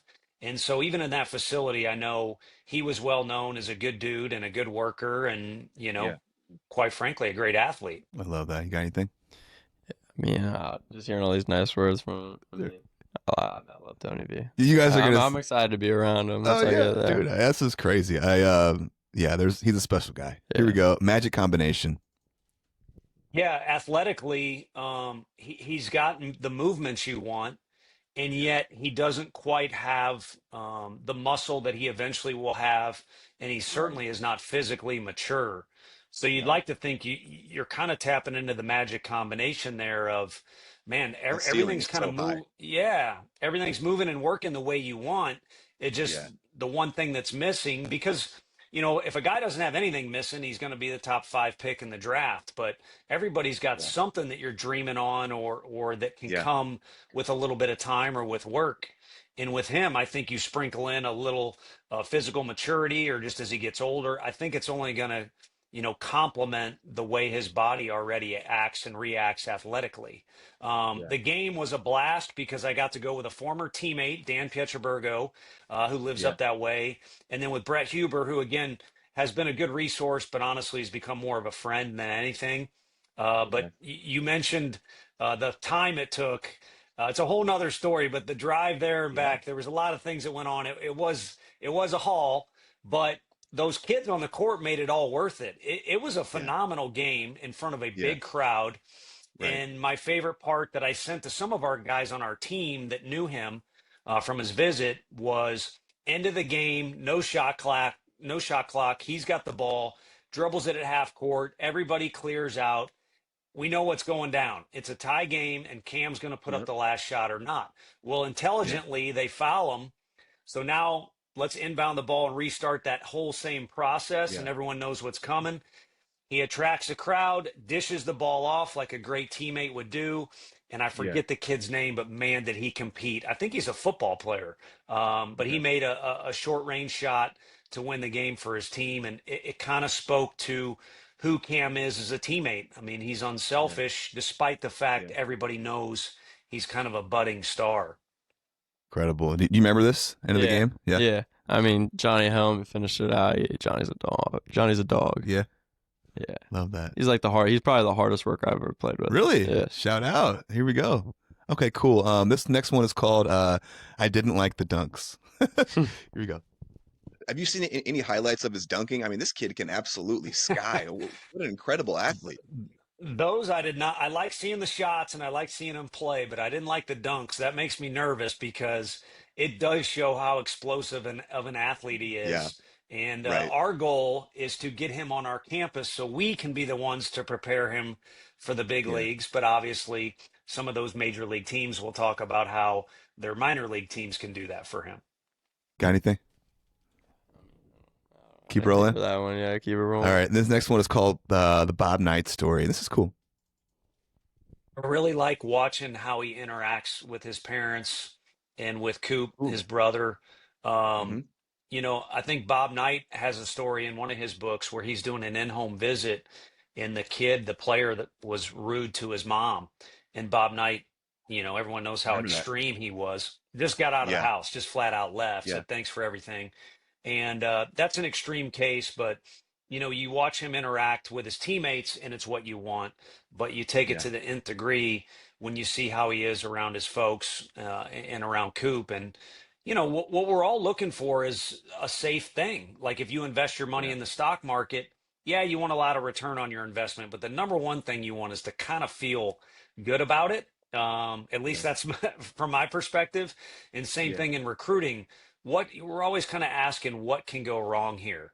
And if the kid is a good teammate and he's that good around people like his family, and again, I mentioned Coop, his brother, then it's going to go well. The rest is gravy if he can become, a top 5 pick, or you can go to Omaha. That's awesome. But, you want to feel good about what you got every day, and you get that around him. Oh, I love that.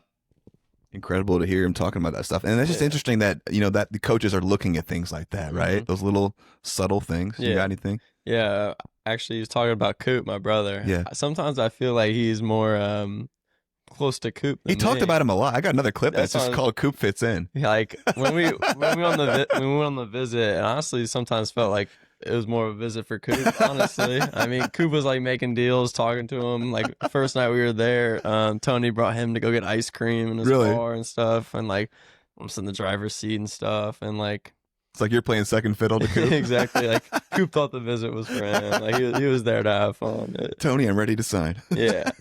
Coop actually made a deal with him. He's like, he gets to be a bat boy at a game or something if I go with him. Oh, it's sick. Next one is the Peyton Manning story. This is gonna be fun. I've seen the swing. He's a good high school hitter, but we much rather have him on the mound here. And yeah, the golf deal. He came here, Yeah. and I think like on some of his visits, he golfed a little bit. We just let him, Yeah. over at the driving range hit some Oh, balls, and our cool. golf coach, saw the video, and Wanted him. he was, even though I warned him and told him this kid's good, he was thoroughly impressed. And I think the thing you Wow. really got a kick out of was Peyton Manning, he's a big golfer too. He got to Yeah. analyze Cam's swing a little bit and had some positive feedback. So when I Really? relayed that to Cam, I think by that time he was already on board with being a Vol, but he was pretty thrilled about, Peyton even saying his name or knowing his name. Pulling out all the stops with Peyton Manning, man. I like it. Well, it was, if you get to know the guy, he treats everybody else like they're the superstar, and he's just very Yeah. casual and very welcoming. And so, yeah, it was just a hangout Cool. session, and happened to get the golf video up on my phone. So it just so happened that way we shared it. That's a cool story here. Insane. Yeah. Let's go. Fitting in with Coop here. Let's go. Coop fits in. They're just a fun group in general, the whole family. So I think a lot of the times where we've had a good laugh, it's how well Coop fits in with our assistant coaches, and just I hope me too, our coaching staff here. So when you got the visits, whether it's in the house or grabbing dinner or at the basketball game or on campus, it's kind of like he's the recruit and Cam is just kind of the extra guy. So I think in general, just the overall fun environment Yeah. or just kind of vibe we get from our staff and Yeah. their family clicks. And that's what you're looking Love for in that. recruiting is a match. There's probably Yeah. some families that have been here that for whatever reason, they don't vibe with our Didn't staff feel like that it. way, but it's been a natural fit, and it's been a fun experience to get to know the whole crowd, not Yeah. just Cam. And Just goes along with what you said exactly. It was perfect. Yeah. Kind of feels like Coop's like MJ from The Blind Side. That's exactly what it feels like. That's perfect. Or All right. This. SJ, yeah. Yeah. All right. This is we're on the same team. So it's funny. I kind of went into this interview with Tony being like, I don't know what's best for Cam, and by the end I was like, Cam needs to go to Tennessee, and I was like, I'm gonna commit to sending Tennessee. Here we go. Seriously. Right. I would like to see him end up at 10 too. I think that is his best path in terms of getting with a real strength and conditioning program, getting some food in him, getting with this incredible program that you guys have, and letting him, have a couple years to grow and as a pitcher, as a person, all these things. And then, like you said, that could be millions of dollars. That could be a top 5 pick. I could totally see that as well. I'd like to see him there. What do you think the I odds like are that that we're he on ends the up there? same side. I like that we're on the Yeah, for sure, same man. side. I think if he Team sees us, Tony. you just appreciate it. You just boosted the odds, but it's draft day's wild, and Yeah. nowadays in the day and age of the way finances work in college, and we're now at full scholarships. It's crazy. Yeah. So I don't know how it'll work out for him or even some of our other guys. And I think a big thing for these kids to realize is part of it is out of their control. What are their teams looking for, and what spots do they want to fill? Yeah. And I think it's important for kids too not to get too emotional on draft day. Maybe have a plan. I wasn't good enough to get drafted, but I've seen kids that have a kind of a more of a specific plan going into it, so Yeah. emotions don't kind of fool around too much with it all. But I think sure. there's strong odds that he'd be here. I think when kids go to college, they stay in the natural sequence of life. Now, that's not a pro college over pro ball speech. It's just that's a fact. And some Absolutely. kids are, some kids, hey, you grew up in Matt Holliday's house. Sometimes you get so far along your life sequence, even in high school, You're you're ready to ready go. for that deal. Yeah. So, Right. it's different for each kid, but I think on average, most kids are better off, being around kids that are like them. The dating pool is, it makes more sense, and have fun too. I know Mookie Betts signed with Tennessee a long time ago, and I know he had, a great time at the football game on his official visit. And, guys like that probably wish they could go back in time and go to 3 or 4 years worth of football games or basketball games or a Halloween party and things like that. Obviously Mookie's just doing fine. Yeah, he But did okay. just kind of an example. Right. Yeah, Yeah, he did okay. more than fine. We just got to chatting there, but that was, I don't know, cool to hear stuff like that, right? Same team. All right, we got two more. These are awesome. His best days are ahead of him and top 5 pick. Here we go. Yeah, and I think the velocity is just a small part of it. I think, again, just being a kid from the Midwest, his best days are ahead of him. And that's not to slight the Florida or Arizona kids or Texas kids, but typically they're more ready at a younger age. And the Midwest and Northern guys have a higher ceiling. I think Cam is a good blend because he is ultra talented. I think he's ready to rock and roll right now on a college campus, and yet he's so far away from his ceiling. So it's pretty exciting. And, you watch him compared to other top flight or blue chip recruits, everything's pretty smooth. There's not a lot of things to iron out. There's not a lot of guesswork on what you're getting or what would we change if we do get him. Again, I think it's just going to be a natural maturation process physically, and then also just getting a bunch of reps. He'll be for the first time in his life focusing on one sport. Yeah, facts from Tony. I agree. Yeah. Last one, top 5 pick. Here we go. I think if he comes to college, he's a top 5 pick. And every kid is dreaming of being that number 1 pick. We've had that here a couple times where guys could be that guy. And I've even joked, you don't want to be number 1, you want to be number 2 because, it's almost all the same. You just a little less pressure. But in reality, if you can put yourself in that top half of the draft financially, it changes your life a little bit, not as much as it would if you're able to make it to arbitration or play in the big leagues for a while, but also you are that team's number 1 sole focus of we have to get this guy to the big leagues. Obviously we'd like to produce other guys that are big leaguers in our minor league system. But shorter answer to your story, I think he could potentially go first overall, like we had with Luke Hochevar here at Tennessee a long time ago. He went on to be a World Series champ with the Royals. He was the first pick of the draft. Now, let me ask you this. Well, can you picture yourself being the number 1 pick? That'd be crazy, right? That would be insane. I definitely want to envision it. It's just that would just be crazy. Oh, man, that would be nuts. Yeah. So that concludes all of our Tony clips. He was incredible. Thank you so much for giving me some of your time, Tony.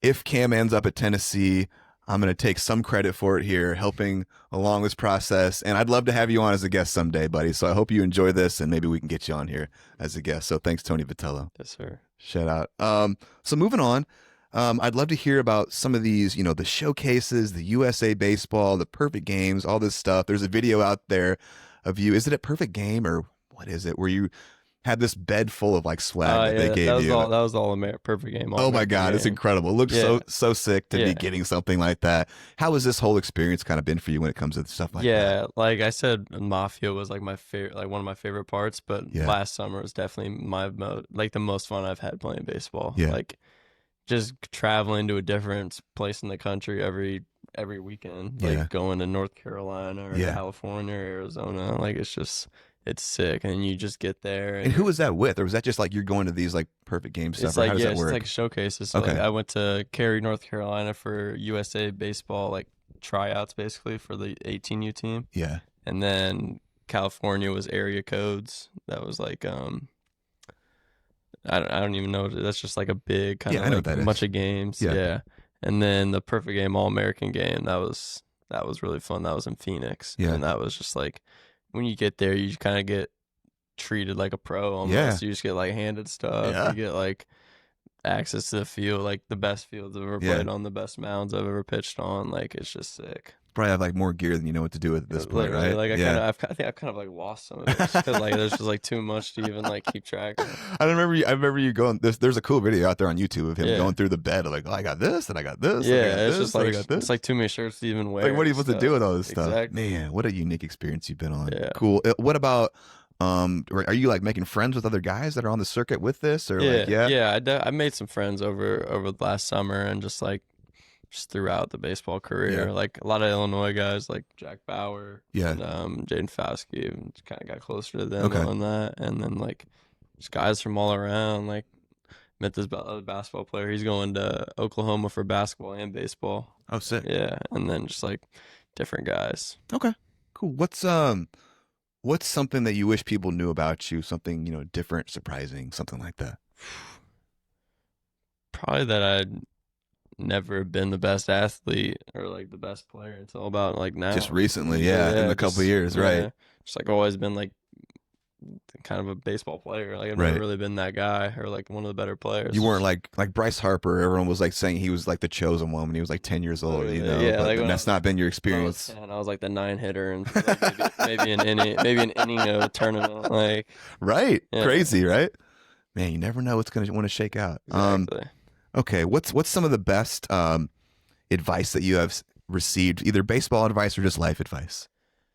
It's not even like one piece of advice. It's just like not taking everything so deep and personally. Just like kind of knowing everything's gonna work out. Like if something goes wrong, it's not the end of the world. Like like same thing when I was younger. I used to like think if one thing went wrong, I'm like, oh my god, it's like the end of the world. Right. But like just kind of being, just like kind of going with the flow of life. Like if stuff's gonna go wrong, stuff's gonna go right. Like you just gotta like kind of just stay level. Ooh, I like that, my friend. Mhm. Do you have any sayings, mottos, mantras that you live by that are kind of like important to you? Find a way. That was like our motto all basketball season. Find a way? Let's find a way. Oh, I like that. Yeah. Find a way. That works for me. Yeah. You recently put out a post that was sick. It was like do you have some sort of a partnership with like a glove company now, or what you got? You got sent a glove, or what you got? Like I came back. I was on vacation in Dominican Republic, and I come back, and there's just like someone sent me a glove. Like Really? I mean, it was sick. Like, Okay. It was really sick one too. And people have mentioned you had like a pink glove this year, or what'd you use? What brand? Rawlings. Rawlings. Yeah. Are you a Rawlings guy?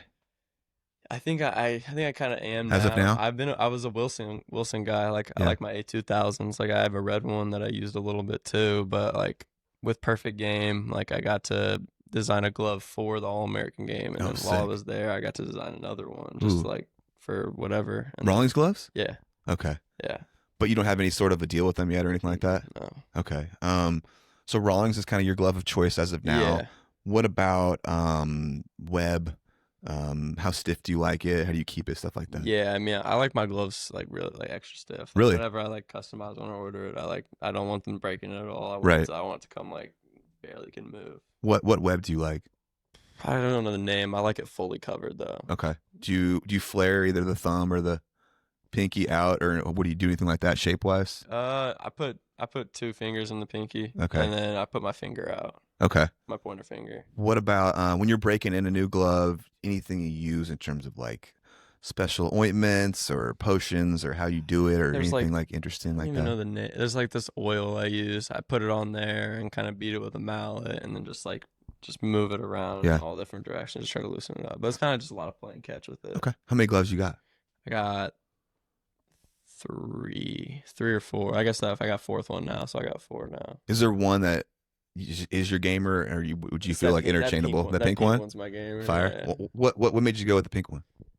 Just like special. I've always had either just like a black glove or like a red glove. Yeah. Like it's like pink and blue is kind of cotton candy. It's kind of sick. Want to go a little different? I got to design it. And Okay. It's like they did this like glove competition. Like everybody that was at the Perfect Game, All American game, like designed a glove, and they did like a whole bracket, like who had the best looking one. I think I made it to like the final 4. Oh, really? Yeah. Okay. So it was like Got a nice pretty- color combination. yeah. People Okay. like the pink and blue. I love that. Let me talk about. Obviously, you might be putting the bat down after this, but what kind of bat did you use this year? What was your bat of choice? What'd you I've like? been a voodoo Voodoo guy? voodoo guy my whole life. You using 33 this year? Yeah. 33. Okay. Yeah. I swung a goods a little bit last year, but I like the voodoo. You doing anything with the grip? Like, are you stripping it down, putting like a lizard skin on it, or Moda stick, or pine tar? What do you do? Yeah, lizard skin and a lot of pine tar. Really? Yeah. That's your move. Pretty thick lizard skin too. Like I kind of like it Really? a little bit thicker. Yeah. Okay. I mean, you got some paws on you. Yeah. The ball kind of disappears in his fingers when he pick that thing up. You guys will see it. But what about spikes, turfs, moldeds? Do you have anything you like there? Prefer? I'm a Nike. I don't really know the name, but just like Nike cleats. You like low, I highs, like mids? I like lows. Lows. Yeah. Okay. But no deals with them yet either. Nothing like that. I don't know how this works. This is my college professional career was so long ago. Do you have things in place yet of like deals, or like if you went to Tennessee, would there be deals in place, or how does that work? There would be. I don't know like who it would be with though, but like the NIL part of going to Tennessee, like they have a lot of local brands too, and then like they'll hook you up with bigger brands that you can like just like take a video for, like post a picture you wearing their stuff, and then you just like get stuff from that. But I don't really know exact brands really. But brands aren't reaching out to you yet, not really. I guess like some have just like to send me stuff and post, but nothing big yet. Like it's like cool. Sign to deal with. Yeah. What about do you have a number of choice that you really like? Like if you could get any number you wanted. Number 2. 2. What's special about 2? Man, like I don't even know. I just kind of worn it in basketball my whole life. I think from like Kyrie Irving. I was a big Cavs fan. Like, I'm a LeBron fan. So just like I've been like I was growing up watching the Cavs. Yeah. And so like that was just kind of my number. I was also used to wear 35. That was like my summer ball number on the Mafia for Kevin Durant. Oh, really? So basketball numbers for baseball. Interesting. Yeah, that's where I've got all my numbers. Yeah. Oh, Slim Reaper could be a nickname for you too, couldn't it? I guess. Yeah. That could work. That's a good one. What's the best baseball movie and what's the worst? I ask every guest this. It's interesting to hear. My favorite one's definitely Sandlot. Yeah, classic. Well, it's cool that you're still watching that kind of a movie. Yeah. It's one of my favorites too. I mean, it's just like I've seen it so much. It's just like it's a classic. Like how can you not? Yeah. I don't really know what a least favorite one is. Okay. Nothing? Yeah, I don't know. Okay, we'll skip it. Really. All right. Sandlot is maybe like Sandlot 4 or something like that. Yeah, they did. Like, I just don't like those ones. Right. I totally get you. Yeah. Favorite pitcher or for your favorite pitchers. Let's go your favorite pitchers of all time. Just your favorites. Clayton Kershaw, Randy Johnson. Like, those are probably my 2. Yeah. Just like they're great. Those are your guys? Yeah. Like okay. Yeah. Who do you think is the greatest pitcher of all time? Randy Johnson. Randy Johnson? Yeah. Big unit. Awesome. Who'd you grow up rooting for team-wise? Cardinals. Cardinals guy? Yeah. Do you have any favorite Cardinals of all time? Yeah, I was I'm a Wainwright, Yachty fan. Yeah. I like Matt Holliday. Oh, yeah. He was there. It was really kind of big 3. I that kind era? of like. Yeah, Matt Carpenter too. Oh, yeah. Yeah. Love his swing. Yeah. This is an interesting one. I just started asking guys this. What's your favorite baseball smell?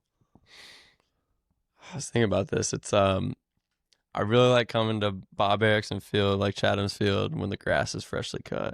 It's sick. Smell it, yeah. Yeah, just coming to practice, Yeah. and it's like it's going to be a good day. It's like you're at the field and it's sunny out and freshly cut grass. There's something about Love it. that too. Yeah. And Bob obviously takes immaculate Oh yeah, care of that. It's his baby, right? Yeah, literally. Oh my God, the guy They're loves actually it. turfing it though. What? I know they're turfing it. Is Bob okay with that?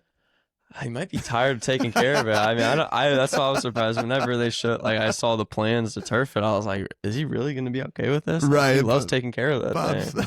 gonna lose it over that Seriously. one. Okay, that's awesome. Thoughts on building arm strength? Do you feel? I don't want to put words in your mouth, so let me hear your thoughts on building arm strength. What works for you or has worked? Long toss. That's a big awesome. Yeah. Like I love long toss. I feel like that's like once I actually started to get into long tossing and like doing it correctly, that's kind of when like I started to like throw harder, be able to go longer into games with keeping my velo up and stuff like that. Can you take me through how do you long toss? Because people have different ideas about how. Yeah. So I mean, start off, you go just like kind of normal catch, not really throwing hard, working your way out. Not really throwing on a straight line out, just kind of like I don't really know how to describe it, just like a playing catch, just like kind of a little loopy just to the guy. And you work your way out. And about at 120 feet, I start crow hopping, kind of throwing a little harder. Yeah. And I just go out as far as I can. Oh, you'll let it go. Like, you're getting I out just there. like keep going out and just trying to chuck it, see how far far as have you as thrown I it? can. I mean, I've been like foul pole to foul pole. Yeah. I mean, for sure. Yeah. Like before a bullpen or a start or something, just go there. Right. And then like on the way in, I'm letting it eat. I'm doing pull downs. Like I'm catching it. Like I'm catching a fly ball and throwing it home. Yeah. And like I'm just throwing as hard as I can on the Now, way in. how would you feel? Because some organizations feel differently about how they do that. What if you got into pro ball and an organization said we don't do that? So, Are you open to that, or would you? I would try to like work my way to be able to like play long toss, because I feel like that's a big part of me getting ready. Like I don't do a bunch of extra stuff part of your process to get ready. Yeah, it's like I stretch my lower half, stretch my upper half, do bands, and then I play catch. Like, Yeah. I mean, I have a pretty simple like getting. Yeah, so it's been a big part of your success and like your arm health and strength and whatnot. Exactly. So hopefully you can keep going It's with not that. doing too much, just getting my arm really stretched out and like really like in shape. Really. I'm a huge believer in long toss too. I love you. Thanks for taking me through that. Yeah. Locally, was there anyone that you looked up to coming up or really thought was like, a dope athlete?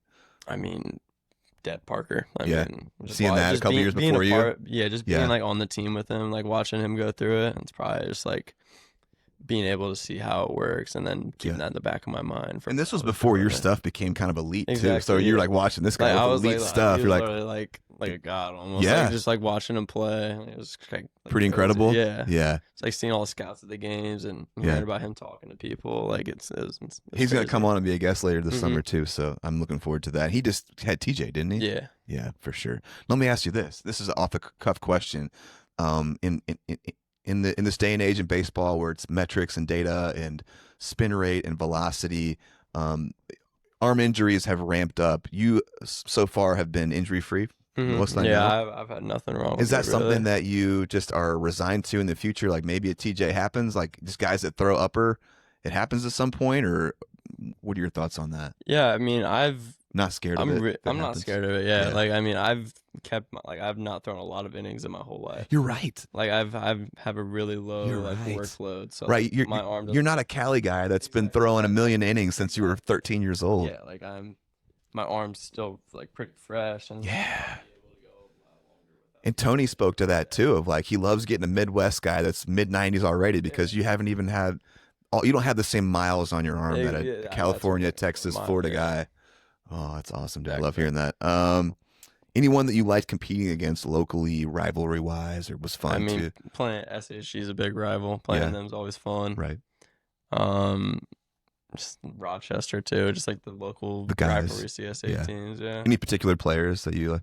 I mean, Andy Antonacci, he's the best player at SHG. Yeah. It's fun. He's pretty good. You guys know each other at all? Nah, I've never really talked to him. Okay. But I don't really know all the guys from Rochester. I mean, just the teams that talk a lot of crap. It's pretty fun to play against them. Like, well, that kind of goes in line with what you were saying earlier. Like, you're not trying to be best friends with these guys. Yeah, right? I mean, it's fun playing. It's fun. Like, you want to punch them out. It's fun. Yeah. Yeah. Like, I mean, I don't.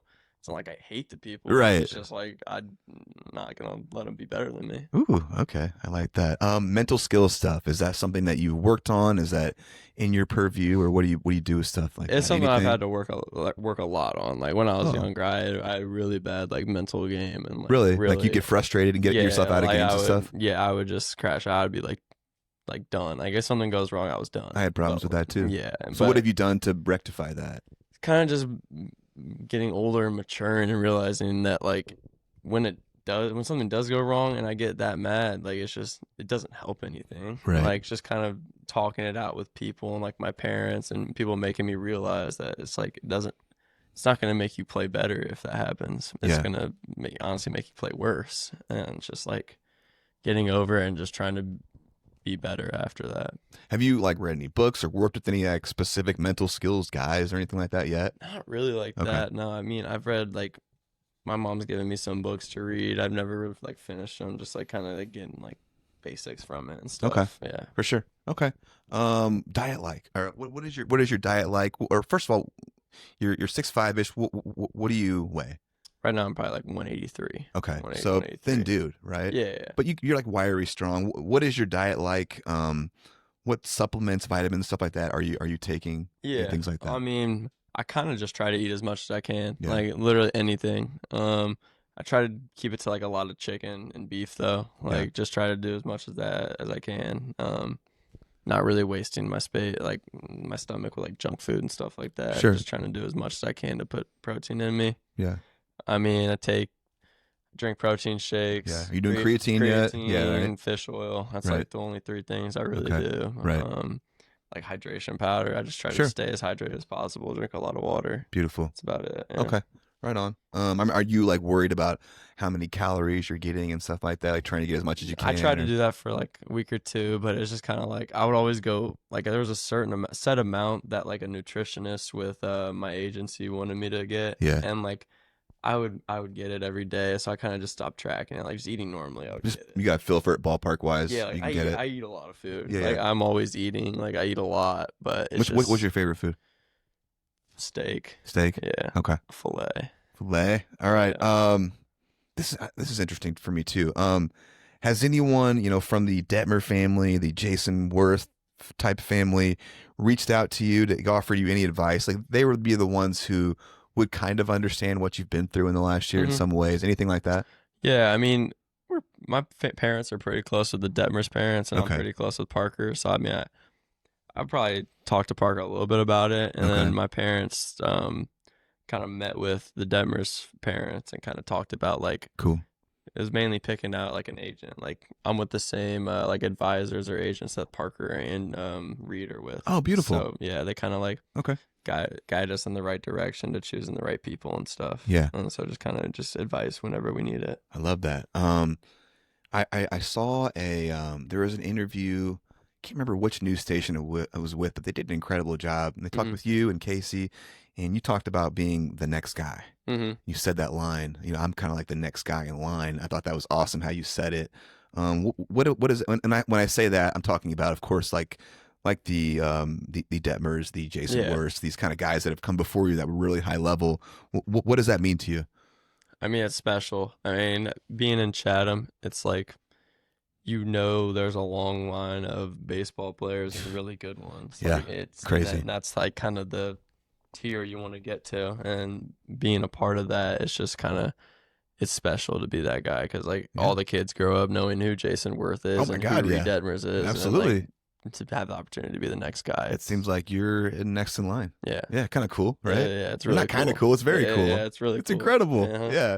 Especially because I'm learning, people knew Jason Worth was going to be Jason Worth for a long time, right? Exactly. Like this dude was picked to be the chosen one for a long time, but your story is so different. Yeah. And I think it's cool too because some people get lost in I'm not, I didn't make the best 12-year-old travel team and maybe my, trajectory isn't where I want it to be, but you didn't have that trajectory, right? It just kind of happened naturally later. I was always working for, and then it ended up happening, and I was like, this is what I've always wanted to do. Beautiful. The darkness in the room just changed. We're sitting in I've got my studio kind of office here, but it's all open lighting, so the lighting changes as we go. It'll be fine, no big deal. But okay, cool. Hitting wise, you had a monster year as a senior. You kind of already talked about this a little bit, so maybe I already know the answer. But are there any hitting coaches that you like? Philosophies? It kind of sounds like no. You're just very much just a free swinger. Yeah, I mean, I kind of honestly, Colton said it. It's like Cody Bellinger. I kind of watched. Do you emulate him? Like a little bit. You tried to? I like the high hands. Oh, I love his swing, I like the dude. high hands and then just being tall and then just sinking into it. Oh, his swing is poetry. It's so beautiful, man. Like that. Love Belly. Yeah. Okay. Pitching wise, mechanically, is there anyone you try to emulate? Obviously, it's very easy to make a comparison to a Chris Sale body wise with you and your kind of slot. Yeah. But there's some differences there too. Yeah. So what do you see? I don't really there's nobody I would try to copy with it. It's more being myself, but just having the certain feels that pros think about, loading into the back hip, but just doing it my own way, and striding down the mound and staying close, but doing it my own way. Yeah. Ooh, I love that. We kind of talked about this a little bit, but let me piggyback off this. Yeah. If you go to college, deals and sponsorships and all these things, are there any brands that you would like to partner with that you think would be sick? Yeah, Rawlings, baseball brands like that, any clothing brands, Old Boy, anything. Let's say it right now. What you got? Anything that you like, that you wear, that you believe in? You're like, hey, I'd like a deal with these guys. I mean, I'm just a big Nike wearer. But Nike? Big, I'm a Nike guy too. Yeah, I just that's really all I wear. I wear shirts I get from showcases. That's about it. I mean, you can see, obviously, you can't see it on camera over here, but I'm a Rawlings guy through and through. I've got a whole collection of beautiful whirlwind gloves over there. I'm Rawlings loyal, so I hope you end up with Rawlings someday, my guy. Me too. Yeah. Let's see. This is a weird question to ask you, but let's say I said even the most responsible high school guys that get taken in the first round and get, millions of dollars, Yeah. and they get advisors, and their parents are great, and they have all this infrastructure to not be an idiot. Everyone goes out and gets a new whip. If this happened, do you have anything in mind? What you got? Yeah. What are we doing? It's a Trackhawk. Yeah. Yeah. What is that? It's like a Jeep. Jeep. Yeah. Right. Yeah. It's like a crazy engine, Yeah. right? It's like nuts. Yeah. Okay. Got like 700-800 horsepower. That's what we're doing? Just stock, yeah. Anything like color rims? What we doing? I want it like blacked out. Murdered out? Yeah. Okay. Yeah. Everyone does. Man. Exactly. It doesn't matter. I've already been. I'm not gonna lie. I've been looking at them. Too. Like, I've been searching, but yeah. If it comes to it, I mean, that'll just be the first thing I buy, and it'll be really very quickly after. I love it. Sound system or anything like that in it, or you think it'll come pretty sick already? Yeah, I think it'll come pretty sick already. I might just try to I don't know much about cars, but I would definitely try to like build it up a little bit, put different attachments on it, whatever. Hope you don't mind me asking you this. You got like a spear kind of tattoo going on your forearm. What's the significance of that? When did you get it? Looks great. I think I got it literally I think the day after I got back from my Tennessee visit. Really? Yeah, I had it scheduled for that. I always like tattoos. I like how they look. And this one means it's like the same thing I kind of been talking about, like staying on the right track, keeping level. Yeah. It's colored in right now from 4th of July. I let my brother color it blue and red. But it's just like staying on the right path, staying level. Now, let me ask you this. I've got some tattoos myself. Once you get one, it's hard to stop, man. You got ideas for more already? I'm looking forward to my next one, but I don't know exactly what it's gonna be yet. I think I kind of want like a back piece, like across my back a little bit, either that or just start a sleeve on my right arm. Okay. If I have any advice to you, I'm not gonna say don't get tattoos, but I would say space them out as you go. Yeah. Don't get them all. Don't be like you're 19 years old and you got no more space left to put anything else. You know what I'm saying? Exactly. Like as time goes, your life will change. How you see things will change. So just get pieces that are appropriate for you. Yeah. Time period wise. But that looks sick, man. I like it. Yeah. Some people, even when some people ask, they're like, does it mean like you're like throwing flaming arrows? Like, is it on your left arm? That could work too. That could work too. Yeah, exactly. Sure. That could work. Give me a second idea. What kind of music do you listen to? I'm a rap guy. Yeah, me too. Yeah. What are some of your favorite?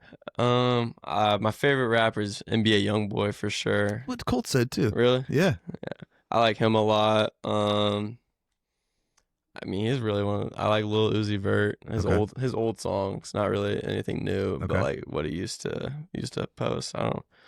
I'm really just a young boy. I listen to him a lot. That's what's up. Did you have entrance music at Chatham when you came into games? I think warm up music. I think I did. Did you get to choose it? Yeah. Was it NBA YoungBoy? It was YoungBoy. What song? I think it was what was it?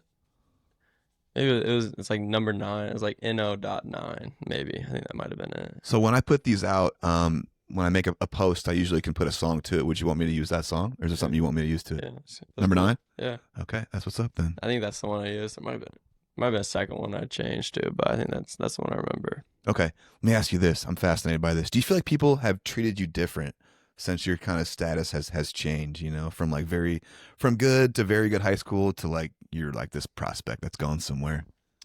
A little bit. I feel like just people, more people try to talk to me. Not necessarily just trying to like be like that, but like I feel like more people talk to me or try to be my friend. Like I never really talked to it before. Do you feel like it's genuine, or do you think some people are just trying to get close to you? I feel like it's genuine. Like it's just like maybe before they didn't really know who I was, or like weren't really close to me, and now they like see all this stuff happening, and they actually like me and like want to be friends with me. But like it's because of what they've seen, maybe. For sure. But not like too many scenarios with that. Just like like sometimes, yeah. So mostly this has been like a positive experience this last year for you. I've really enjoyed the past year, like being the seniors like athlete. Like it's been really fun. Yeah. Okay, man. We're pretty much at the end here, dude. This has been awesome. How's this experience been for you? It's been really cool. Cool. This was fun. Yeah. Right. Like I remember when I first started reaching out to younger guys, I was like, man, I'm 40.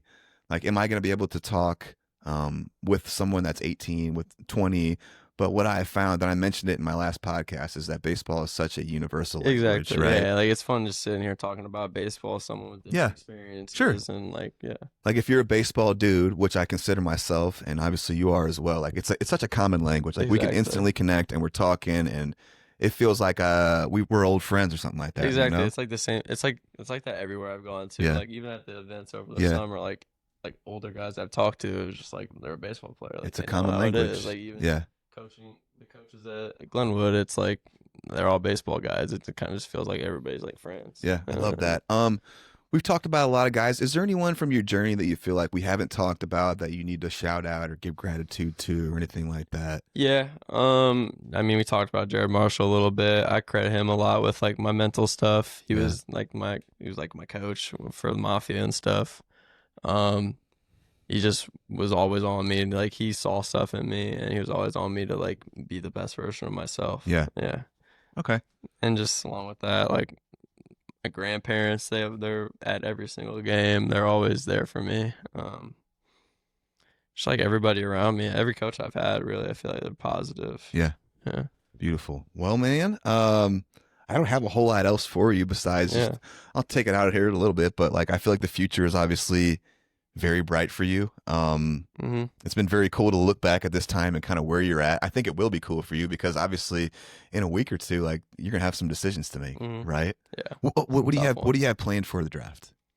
Nothing really. I mean, I go to Tennessee tomorrow, be there, and then if it seems like the draft's something that is a high possibility, I'll come back home and just have family and a few friends over. Oh, I love that. So, and let me add this to you. I had Ben Hartle on as a guest, Springfield High guy, Heartland, Kansas. He's in the Texas minor league organization. Yeah. We're doing a thing now where I'm going to be following him like as he goes. Really? So we had its initial story and we had a check-in right after spring training.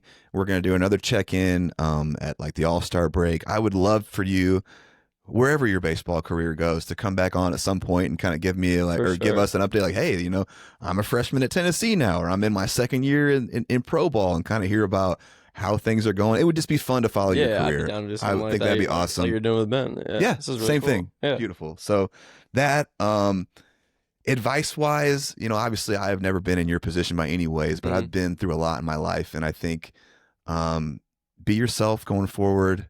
Try to enjoy the moments as best you can. Yeah. And never stop trying to be a better person and a better baseball player. Yeah. And other than that, this has been incredible, dude. I've so enjoyed this. Me too. This was really fun. I put a ton of effort into it. I'm so excited to follow you in your career and kind of where it goes and whatnot. But other than that, this has been awesome. I appreciate you.